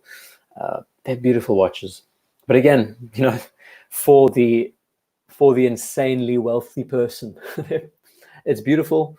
And the question you pose is, and this is from Lawrence, would it be confined as a confidential as a GMT or a dual time? I think dual time is more appropriate, right? It's basically two watches in one, if I'm not mistaken. And it looks like it uses one mainspring. I'm just riffing off what I see on the dial. 40-hour power reserve running two separate movements. It's really cool, right? When you've got running seconds that match. It's great. That's really cool watchmaking when you think about it to that extent. The thing I really dislike about that Patek is the font. Yeah, BS. It is very much a, I think we're talking about the 5212. Handwritten script, very divisive. It does look kind of playful when you zoom in really close and have a look, but it's part of its charm. You know, it has that kind of character behind it. Anyway, Moonphase GMT, Blancpain, oh geez, and the chat's just scrolled all the way down. There are so many chats going on here. The Jean identity, thanks Clive, that's a good one. Breguet Marine GMT, okay, looks bug-eyed. That's a good line. It does. The expression, it has a strange looking expression. And I mean, I'm not so much one for asymmetry and small dials. I'm sure you all have different opinions. I mean, look at that movement. How cool is that? Even the movement is like perfectly symmetrical down the middle. Looks sick. And I can't believe we've been riffing for 91 minutes already, and I haven't coughed once. Fisherman's friends, simply the best. Okay. Breguet Marine GMT, Thomas Burnett. Let's pull that up. Breguet Marine, we've chatted about at length, and I think the way I've kind of defined them when we chat about them is I like the fact that they've kept so much classical motifs linked to their pieces. Even their modern watches, they still have the coin edging around the case. They still have the straight lugs. The language is there. Now, again, is this considered a dual time or is this considered a GMT? Difficult to say. But love the rubber strap. I think it just integrates nicely. And they go so far to even include Roman numerals on the piece. It's really cool, right? It's so bizarre that a modern watch would do that. What's another example?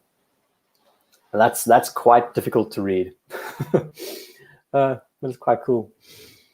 Okay. FP Jean could be Ferrari, BS. What's the Jean movement breakage track record?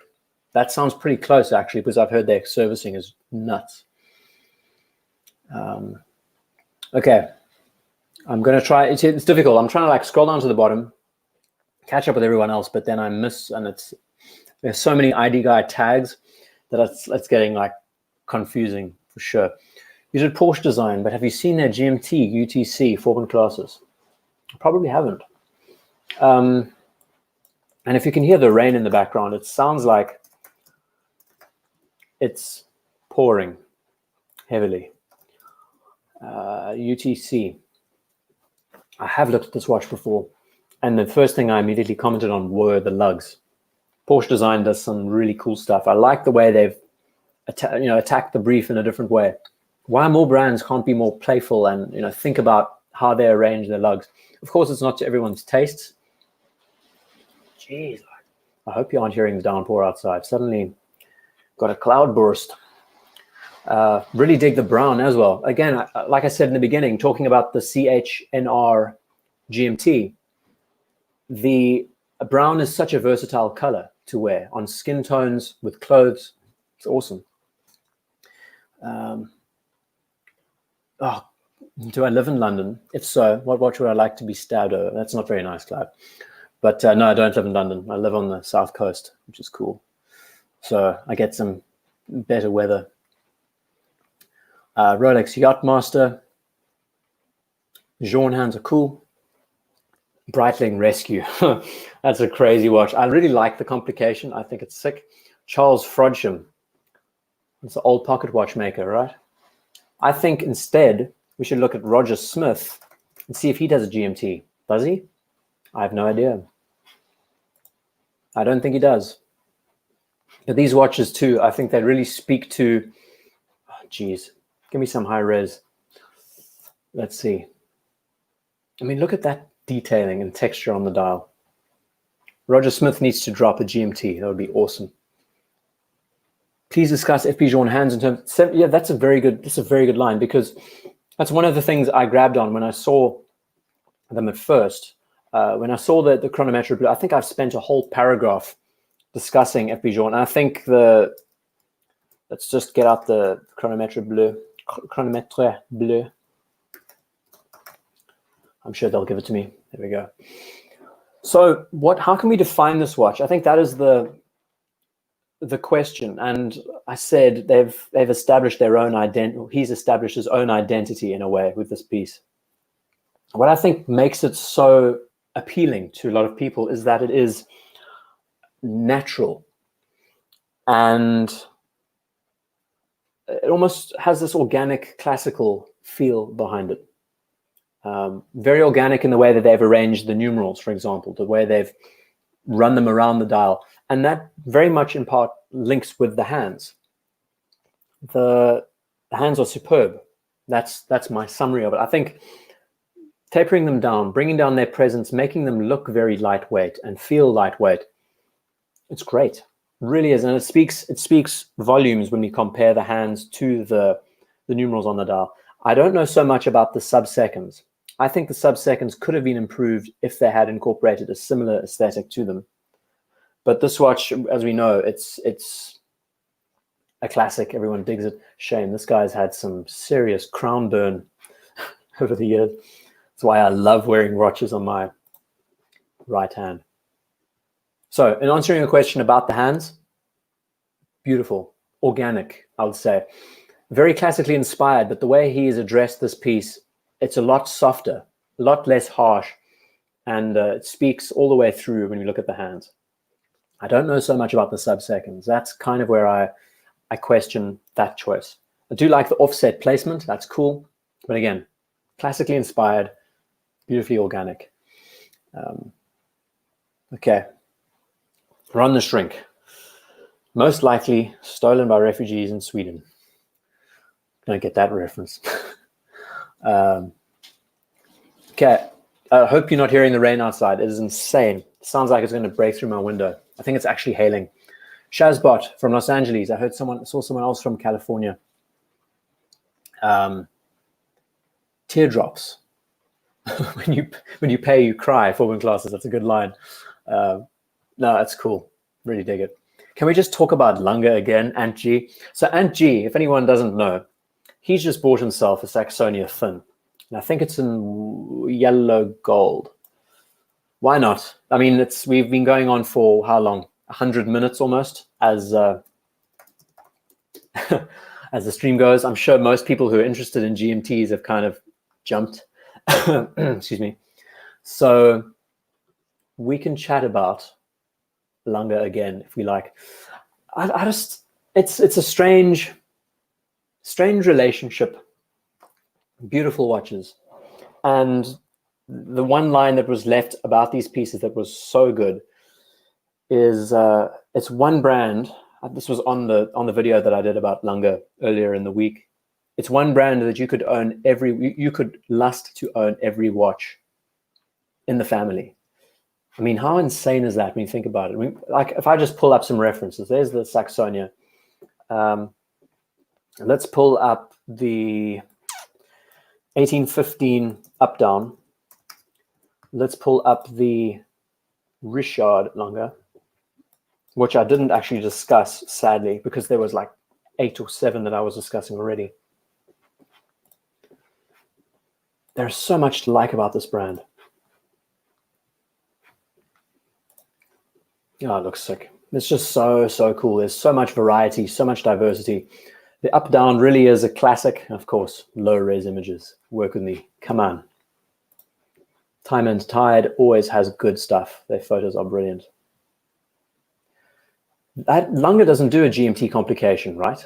They haven't focused on dual time. Might be mistaken. IWC UTC Spitfire. Cheaton. No, I'm not as you all probably know, I'm not a brand snob. I just dig watches, and I'm big on aesthetics in general. And Lange, talking about dress watches, I think they've hit aesthetics so well. You've been mowing the lawn while listening to the stream, Matthew. That's awesome. It's good that you're being productive. Oh, Lange sports watch. Good question, and that's by Ghislaine, the Odysseus, right? Let's pull it up. So again, everyone congratulate Ant G for picking up the Saxonia fin. That deserves a round of applause. So the Lange Odysseus. Honest answer, since its unveiling, I have never returned back to the watch to have a look at it. What does that tell you? I think that actions speak louder than words, so they say. And I think that kind of sums it up. I haven't actually thought about it at all, which is kind of disgusting. When I did that video on classical Lange pieces, for a moment, it sort of crossed my mind to address this watch. But I still don't think this watch fits in the family.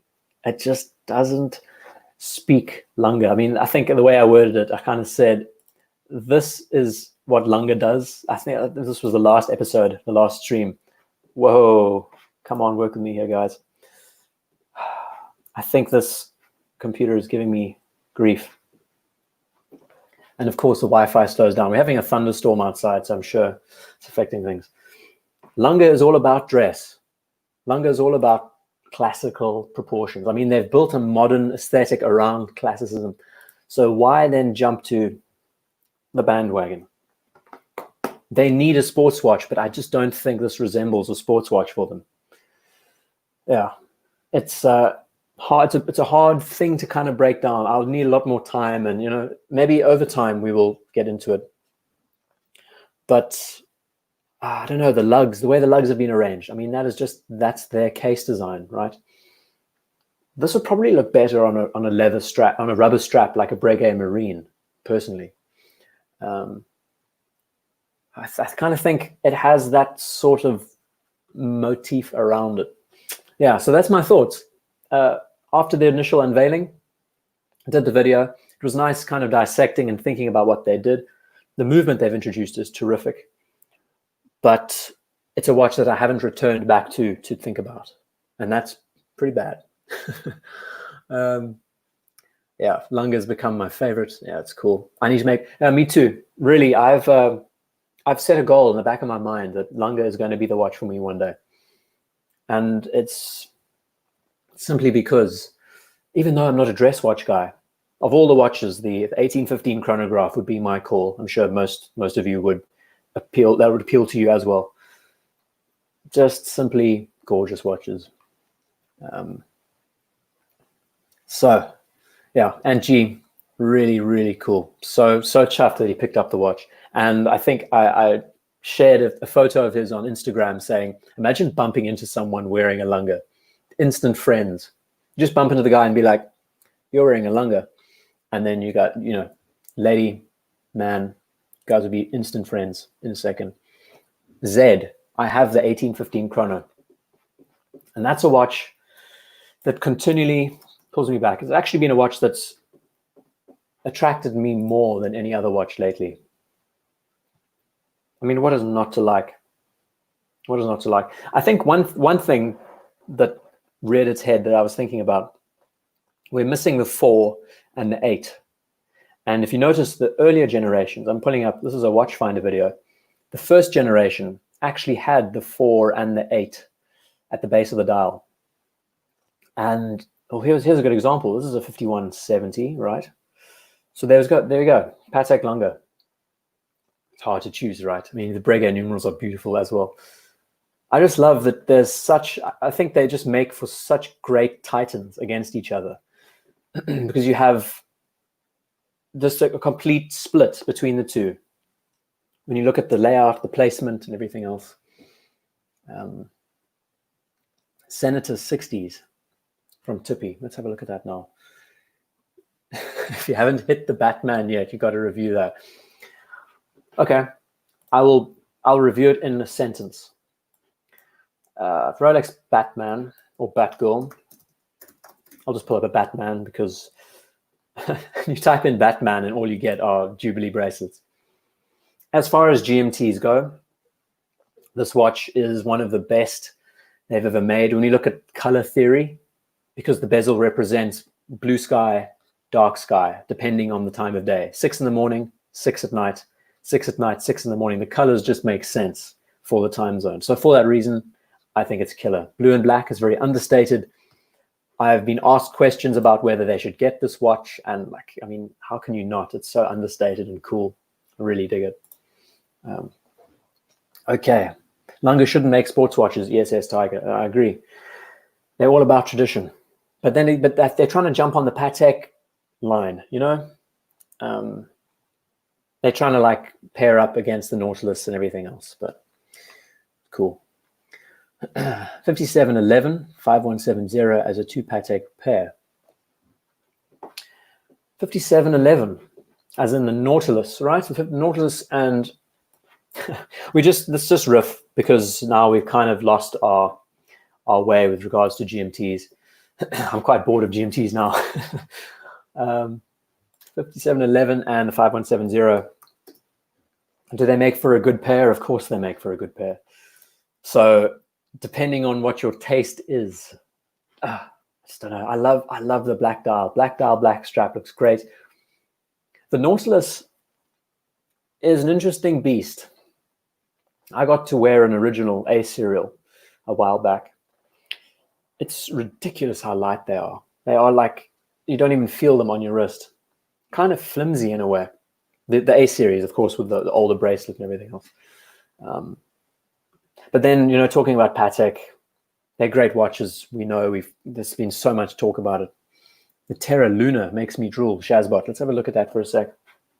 Since we're now just riffing and we're sort of packing up for the night, it's been well over 2 hours. So the Lange Terra Luna. Do I even know what this watch is? Oh, what? Oh, it's this piece with the calendar inside. What's interesting is I think Nomos also addressed a watch like this in a similar way with subdials set like this and everything else. I think Da Vinci when I see this. And I mean, it's how do you explain it? You know, geometric, mathematical, very much, very classical, big date. You got the full calendar. It even tells you the quarter of the year and everything else. Awesome. Really sick. And I don't know what is going on in the chat, but I'm just sticking to this. Is it true that they say that Pateks are too fragile for workhorses? Ghislaine, I have no idea because I'm by no means a movement junkie. But then again, there are stories of people wearing these watches all the way through and not having a problem. I mean, steel as a material is much more versatile than you think. It can take a lot of damage. But with regards to taking it mountain climbing and everything, you have to be quite brave.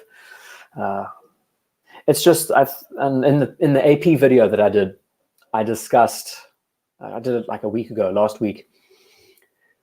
I discussed just how steel as a material has now, you can either buy it for $100 or you can buy it for 100,000, you know, and it's pretty bizarre when you consider that steel has become this everyday wearing material.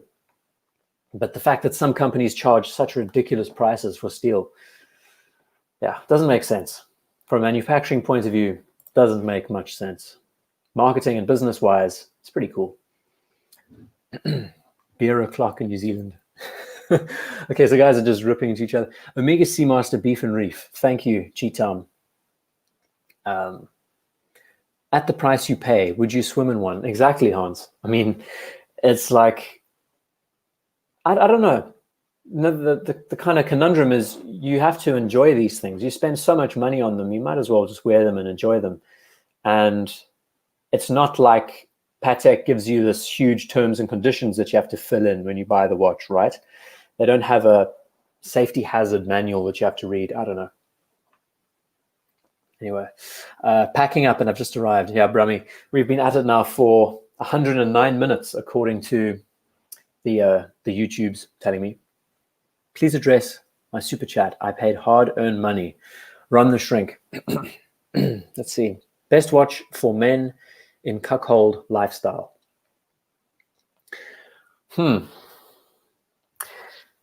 Difficult. What is a good example? Let's think.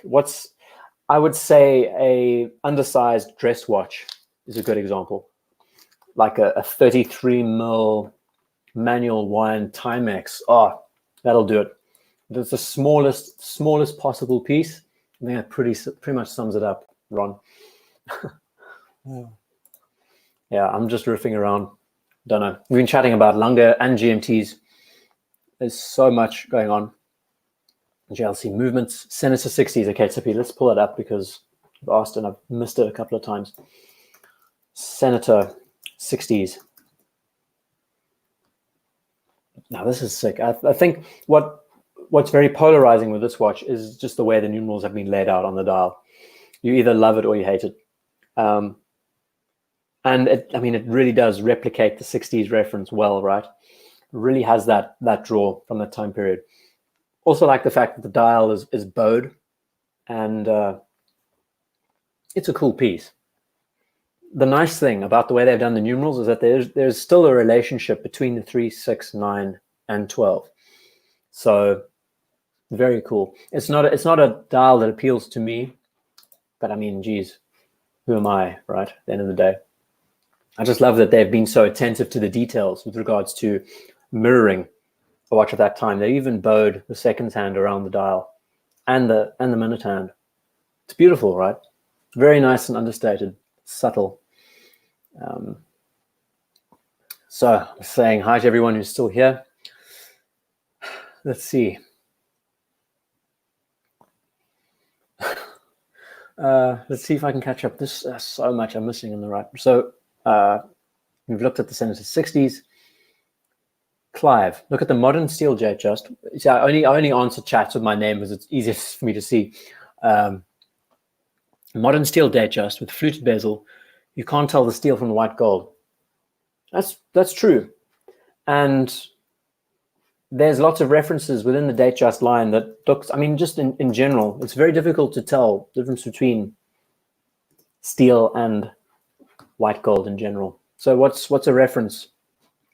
Let's just say white gold. I'm sure we'll get some examples. But of course, you get lots of Rolex pre-renders, so it's difficult to see examples. Nice teak dial.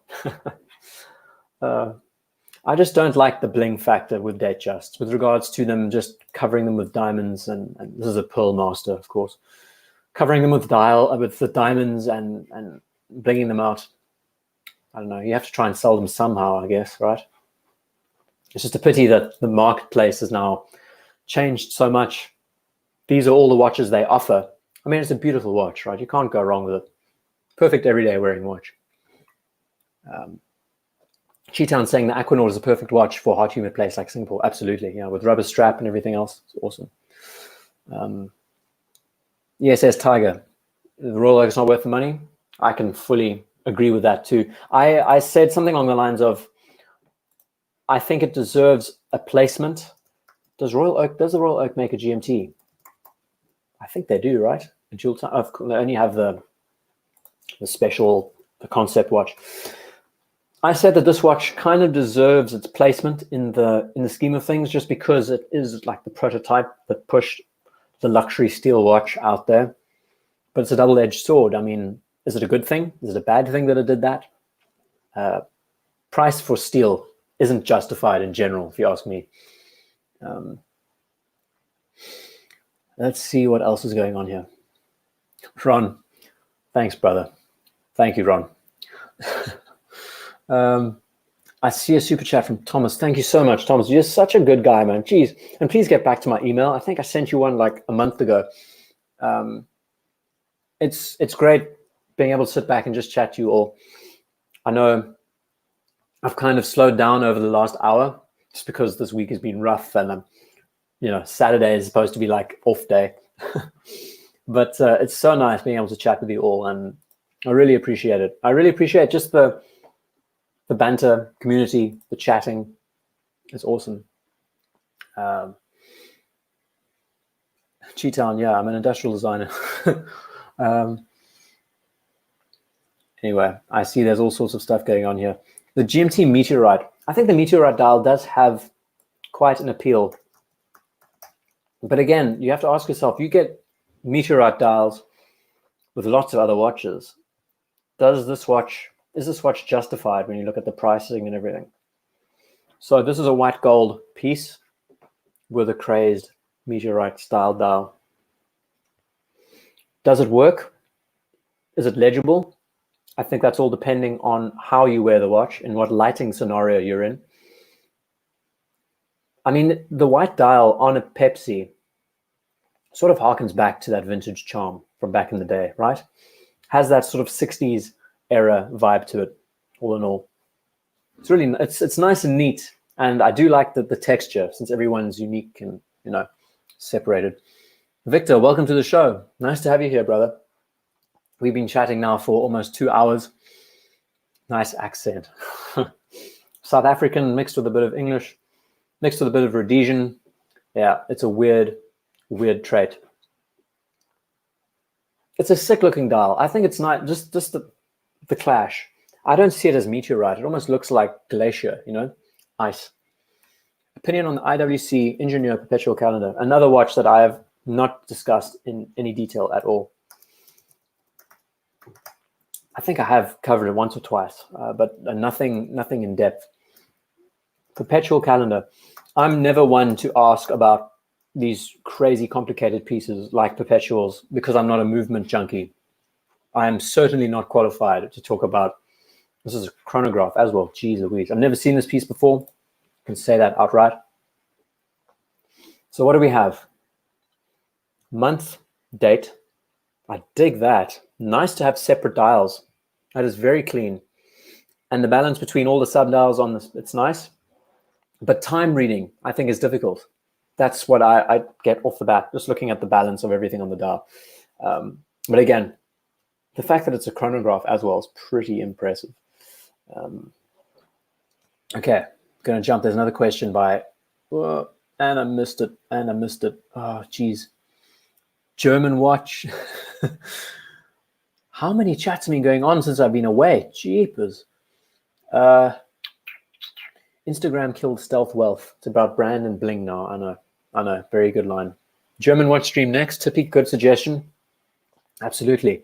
I kind of think, normally, I think about the stream on the Saturday, like in the afternoon, and then just sort of run with it. And we've been asking about a stream talking about GMTs. We have for the majority of the time, so that's pretty good for a change.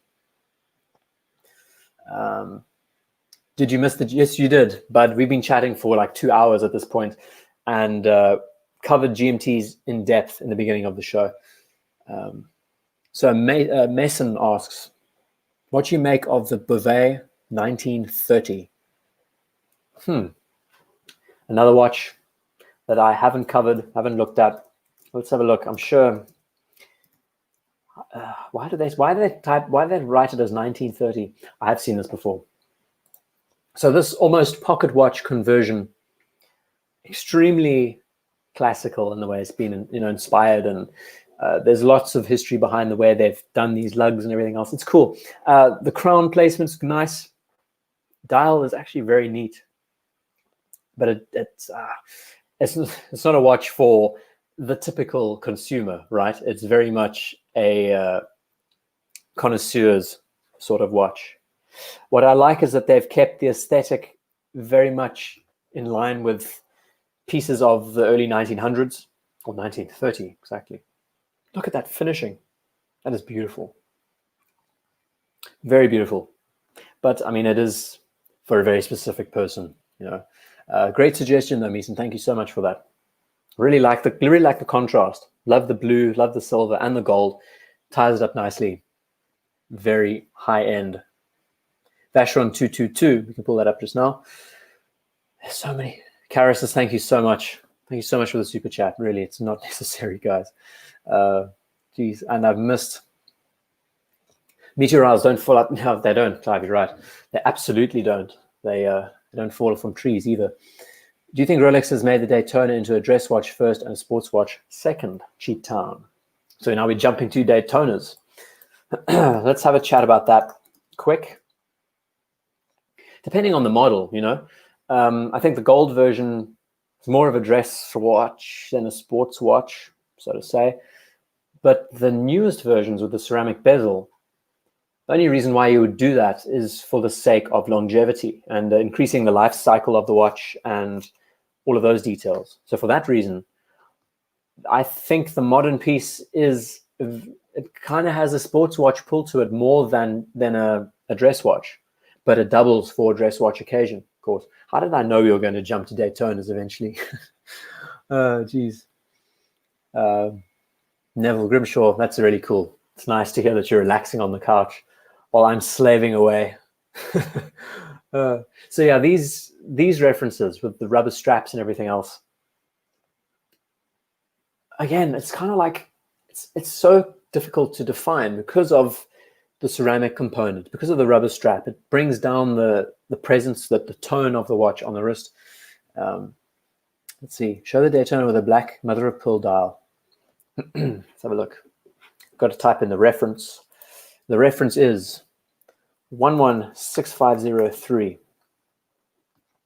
Black mother of pearl dial. I'm useless. I'm actually pretty useless with Daytona references in general. This has got diamonds on it. I don't want to. Oh, here we go. What's this? What is that? That's a two-tone. God, they have some weird references out there. I don't know how the catalog works with Rolex, because sometimes, here's an example. I think that's the reference you're talking about. I don't know. I've never understood. It's very, sometimes I'm very like a stickler for classifying a watch as sports or dress and trying to like work a way into understanding where they're based. A watch like this, I don't know what to call it. Is it dress? Is it sports? I don't know. What is nice is the way that they've kind of underplayed the diamonds. They've made it very subtle, the way it's been placed on the dial. Anyway, ice, ice, baby. That's awesome. Yvonne, thank you so much, man. Really, thank you. Nice to see you still here, James. Yeah, it's a strange thing. It's not a thing that appeals to me at all. I'm also not someone for diamonds either. Like, I don't know. It's all personal taste. Watches at the end of the day are about personal taste. Sometimes you want to show off what you have. Sometimes you want to show off that you are someone who's more interested in a specific line of watch. I don't know. Everything we talk about is personal preference. I never try and shove my thoughts down your throat. I like to kind of, this, by the way, talking about this reference, this should be the watch that's awarded after Daytona every year, I think. Love the two-tone. When I think, I made a video earlier, beginning of this year at least, talking about a watch that I would really like, and this Daytona with the two-tone really does sing. Because Daytona always had that sort of kingly appearance to it, you know? And in two-tone with a white dial, nice character. Very, very nice character. It's sick. Ron, thank you, man. Really, thank you so much for the super chat. Yeah, this is really me, like, in my wind down mode. I've had like 2.5 coffees, and I'm in the process of winding down for the evening. So I might slow down with the speaking. I have run out of fisherman's friends, so let's just hope that nothing goes wrong. Awesome. But I dig this. I think the two-tone Daytona, of all the Daytonas, I think this one really speaks to me. That the ceramics are cool, but then again, I don't know. There's other watches that you can get in ceramic. I don't know. I don't know. It's difficult to like define it. It's hard to share your thoughts and stuff half the time. People dress more casual nowadays, of course. Shazbot, thank you so much. Thank you so much for the super chat. And Thomas, as always, you guys so cool. And these little like stylized emojis or whatever they are at the moment, that's pretty hilarious. But that's awesome. The Daytona is cool. Should I show you something that I tend to always discuss when we look at the modern Daytona? Let's do that quick. I'm sure most of the OG crew who've been watching these streams for a while would know that I normally talk about this. Let's find a high-res photo of these watches and just show you something quite interesting about balance with regards to the dial placement on Rolex movements. And we're looking at the Zenith next to it. Full screen. What made the Zenith so interesting was the way they balanced the subdials. Everything perfectly centered. Everything neat and tidy, right? We jump to the modern reference and we notice that, just keep your eye on this horizon line in the center. Jump to the modern reference and you see that this has now been adjusted, shifted upwards ever so slightly. And it looks bizarre, looks strange. Kind of looks like an expressive face. It's weird, right? I don't know if you can see it, but it looks like the eyes and an open mouth, where I think here it's a lot more symmetrical and neater. I don't know, stupid pedantic thoughts on subdials on watches. But I've discussed subdials on Daytonas often. I think I'll do another video in the future running through just the evolution of how the subdials have arranged themselves, how they've hollowed them out, which is a good thing. Just sort of bringing in the legibility factor a little bit more. But there's often complaints from people saying that they can't read the dials easily on these pieces. Even the newest ones, they find it very difficult. And I mean, I can agree. It's strange that the black on black, black on white. The white dial on wrist found a time scale. Yeah, I agree. I have worn a Panda before in the back room, back in the day when I think the watch had just been released. I've told the story lots of times, but it was back when there were, in fact, Rolexes that you could just walk in and ask for. And I was able to be ushered into a back room, and I tried this on. The size is something magical, really is stunning. Now I can't unsee exactly, Ray, and that's kind of what I do. I'm here to like bust everyone's brains with regards to just neatness. Look how beautifully neat that dial is. Everything is in line, everything's perfect. And then we jump to this and we see all of a sudden that everything's been pushed up. These subdials have been fattened up. It's like, what are you doing, man? I think it's less prominent on the black version, but it's pretty funny. It's one of the flaws of the design of the watch that I really don't like. And now I've probably ruined all your lives. And Victor has just picked up one of these, so I hope I've ruined his day. Anyway, thanks for joining in, Brummy. I think I just missed your chat. The PAM 233. Yeah, I think we've gone off GMTs. We've been chatting about them for so long. Pepsi with a white dial. Pan Am bosses only. Hell, yeah, nice placement. And I think I mentioned, has a very Pan Am sort of feel from back in the day. I wore a Panda. Yeah, I did, Clive. They are endangered. Well, they're practically extinct at this point in time, right? Anyway, I'm obsessed with detail. No, I'm not, Neville, I'm not actually that obsessed. I mean, there's worse. There are, when we talk about like the real vintage aficionados looking at every single plot and all of that, I'm not that fussed. But certain things can put people off. I mean, I like this layout. I think this is really cool. The numerals inside, it's nice and neat. There's so many options. When we talk about Daytonas and everything else, geez, there's so many references out there. There's so many watches, so little time. Oh, the irony of that statement. You don't need to use your Daytona to tell time, just your phone. Yeah, exactly. I mean, geez, if you can own a Daytona, you don't really need it to tell time. It's so funny because it's now, 10:12 here in the UK. And everyone in the world is joining. And it's pretty funny. It's a pleasure. I'm so happy that I did ruin your daytime for you. Yeah. Man on the Moon is another chrono. Yeah, and I mean, if we talk about the Speedmaster, I tried on some very cool Speedmasters the other day. Pre-Moon and an Ed White. I didn't feature the photos in the list that we spoke about earlier, but it's a gorgeous watch. And I made a video about the Rodania Geometer, which is actually the first company to incorporate this dial design, because it was a same dial manufacturer for both brands back in the day.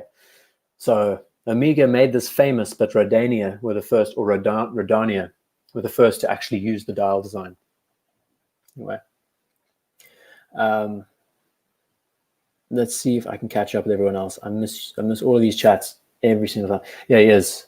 Victor is very lucky. He now has a Panda and a Standard. A good gastropub beats a restaurant every time. Good line, James. What do I think about GPS dual times like Seiko Astrons? I think solar power is a superb thing, especially in situations when I think like Breitling emergency. I think that whole format of solar powered watches, great.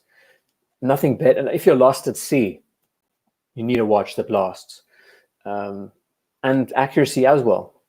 It's amazing what these companies have done with regards to their technology. And we can actually make a series about that. I'd like to make a video about that and discuss.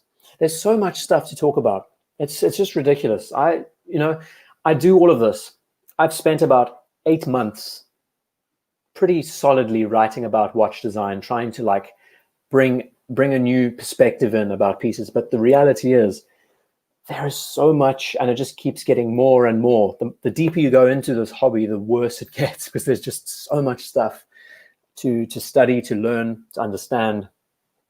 And what's cool is that you can have an opinion on every watch out there, which is, it's one of those things. It's an amazing hobby. For the last 2 weeks, I've been engaged with a lot of work relating to design and stuff, so I haven't really been looking at watches. And I come back to it, and we're back at it, chatting about these things and just the craziness of it. What's another good GMT to pull up? We've run through so many tonight, it's ridiculous, right? Or this morning, or wherever you're on the world. White Gold Daytona, the blue dial, that's great. It's a great piece. Seiko Astron dot over 90.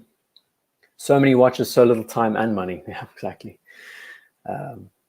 Sky Dweller, Navi Timer, GMT2 Root Beer. God. Yeah, I think, okay, we're going to close the stream off tonight on the GMT Root Beer, I think. As much as, and we're going to look at the vintage just for fun. My brain is slowly but surely turning off. So I think we can sort of hone in on one last watch. So in the beginning, I spoke about brown as an awesome color. And this is the Clint Eastwood model, if I'm not wrong, right? It's so cool. It's so strange and different. It's very much like it's a watch hobbyist's watch. You run into someone and they're wearing one of these, that person is an enthusiast. It's cool. And the way these watches have patinaed over time with the caramel colors, with everything else, I traded my Batman for Root Beer two-tone ceramic. And I don't know if you missed the beginning of the stream, you might want to catch up with it later, because YouTube only like compresses the first 2 hours together. I read out an email that I got from James in New York, another James, and he just got the CHNR, and it's a really cool story. So yeah, it's a very polarizing watch as well. It's not something for the everyday watch wearer, for sure. And there's variants with black dials and nipple dials, and love the yellow, it's very like caramel, in the way it presents itself.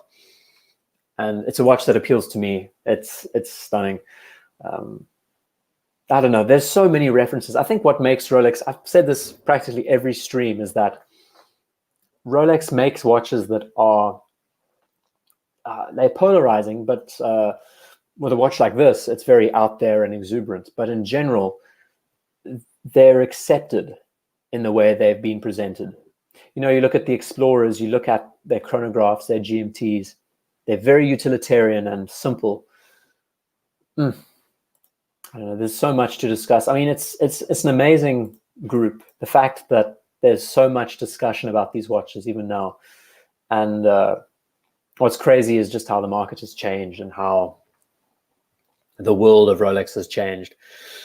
And I love the Tiger's Eye. Coming out of South Africa, one of the big things you did as a kid was you would go to scratch patches where you would get these amazing stones.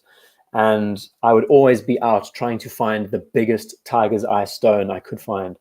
And this is just kind of reminds me of that. Rolex does age well, and that's a 273 map. Here's a hat tip, by the way. If you want to keep something iconic, quote unquote, you want to be sure that you keep the design the same for a long period of time. I mean, for example, I'm just going to jump off topic, but I'm just thinking about this now. Fender Stratocaster, for example. It came out in like 1954. Okay, weird looking design, very strange. But that contour body, everything else has lasted all the way up until now. And I was looking for a great guitar. I tried all of them. I tried Telecasters, Les Pauls, the whole deal. Picked up a Strat and was just like, I'm sold. That's it. And in a similar way, this design has remained for so long. It's now become an icon. And because of that, it continues to work so well today. Everyone loves it. And I think that kind of can tie in with a brand like Rolex. They're very specific with keeping their watches in line and not really changing them much. I see there's been some great chats by Founder Times Capital. I think I had the only Daytona that actually went down in value from what I paid. Wow. And just seeing what else. Nipple dial. Yeah, it's cool. Really cool. Really legendary. Aloha GMT from Tippy. I think Porsche cars are the same. Yeah, exactly, Neville. I'm a proud Beetle owner, and I just love them. It's funny how like Rolex and Porsche seem to go together.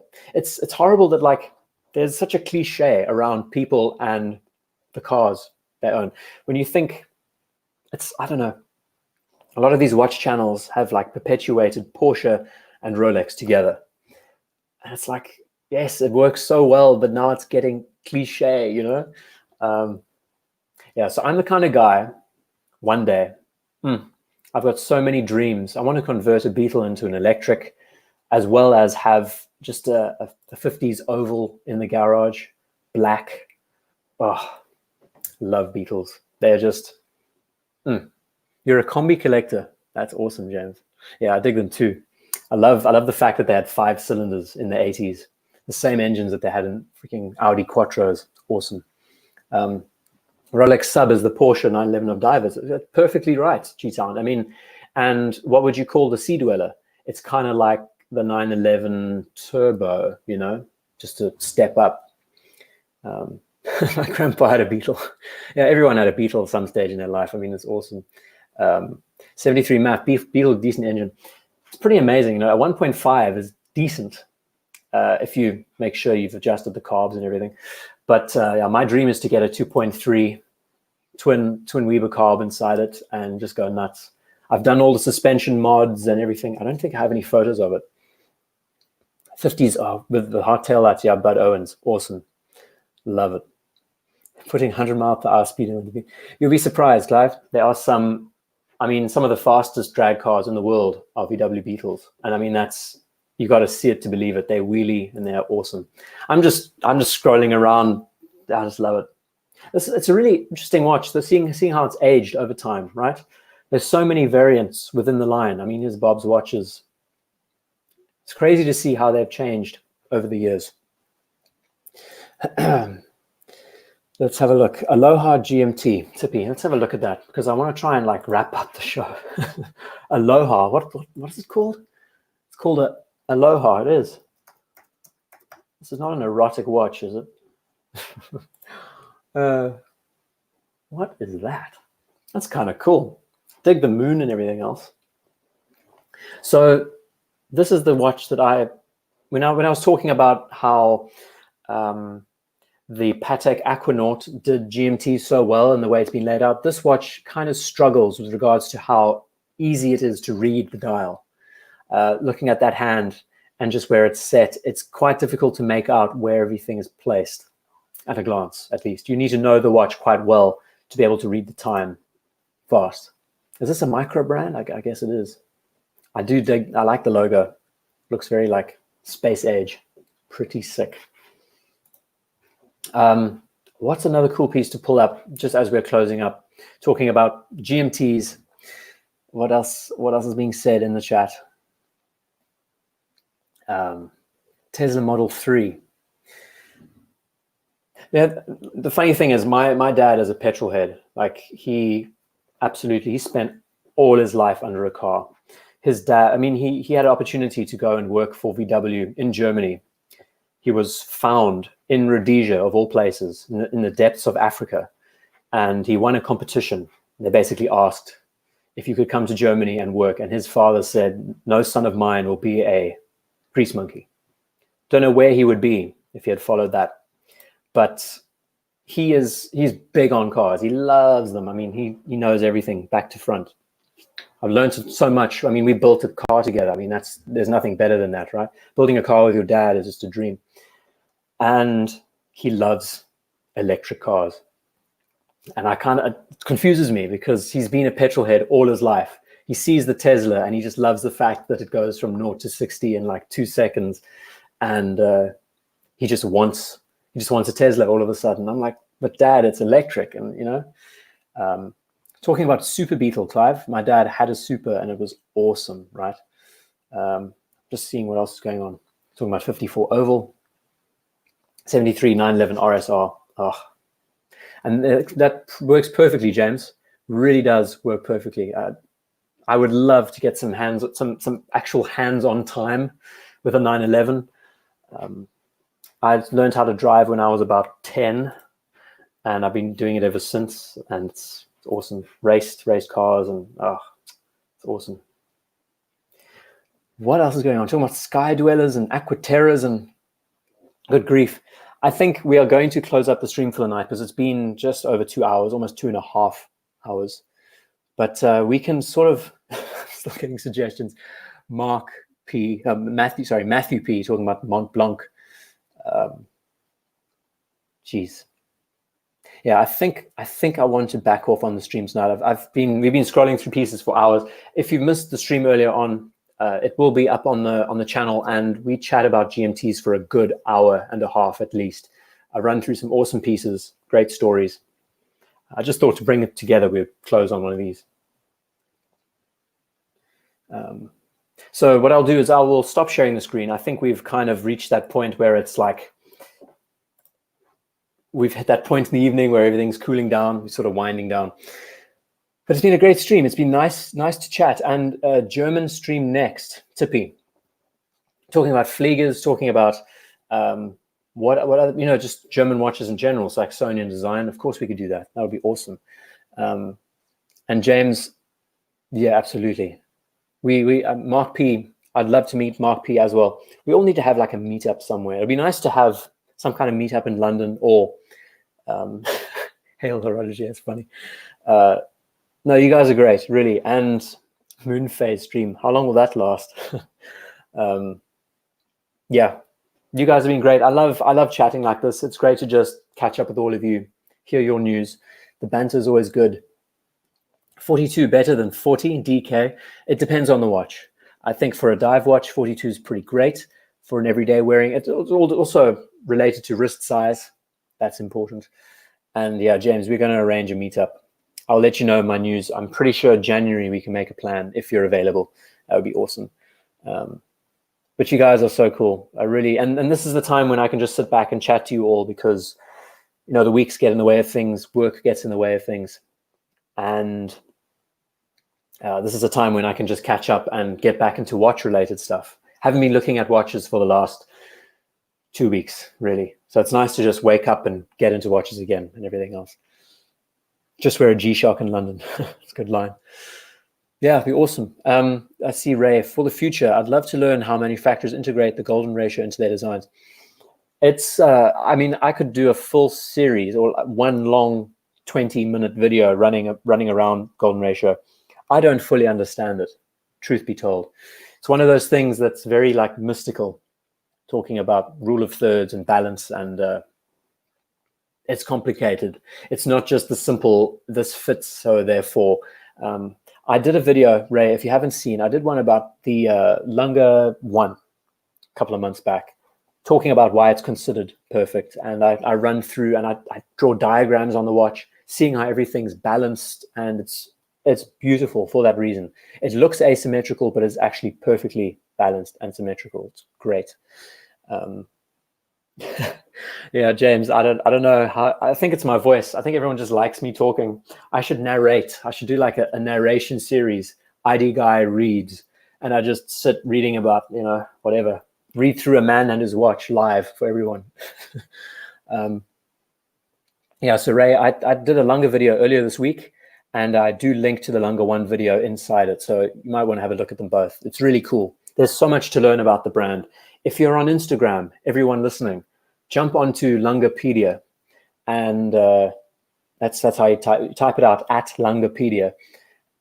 And it's amazing that the archive there, he's basically a studier in training and learning about all these pieces. He is an archive in itself. IDGuy, the watch finder hands guy. No one knows who he is, right? It's pretty cool. Geez, everyone's joining in. Fauzi, welcome. You've just missed. I don't know if you've been here for a while, but yeah, we've had a good show just chatting about GMTs. I would say, once again, if you've just joined in, we spend a good hour and a half in the beginning of the stream running through GMTs in general, and then it sort of goes off the beaten track and just goes nuts. Anyway,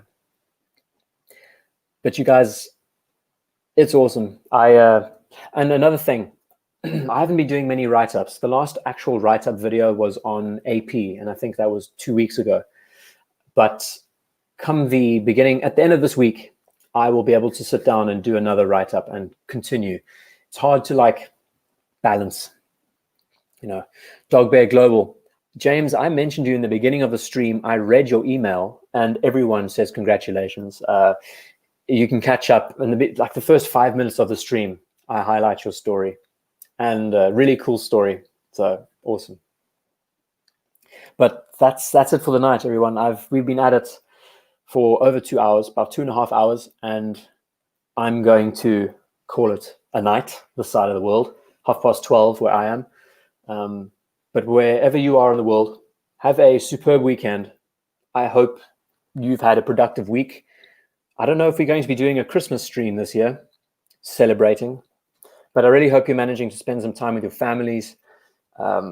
Just enjoy this holiday period and, you know, enjoy your watches. This hobby of ours is amazing. You meet such diverse and interesting people. That's what I've really discovered. You go to one meetup and you meet everyone from UX developers, film directors in one place. Very seldom. And what's amazing is that as a hobby, we all are pretty intelligent. We're not like subpar when it comes to thinking. We have a good understanding of things. We want to know more. We are very enthusiastic and willing to engage with ideas and sharing ideas. And I think that's what makes it such a fun hobby for all of us. They're amazing things. Anyway, Knightsbridge catalog. That would be cool, James. I don't know if they have a new one out, but I'd love to run through that. And a Christmas stream. That'd be funny. Anyway, guys, I'm going to call it a night for tonight. You've all been great. And thank you all again. I would announce all your names, but there's so many, and there's a chat going on as we speak, so it's difficult to catch up. But really, everyone, you guys are awesome. Thanks so much for joining in, and I'll see you in the next one. Cheers for now.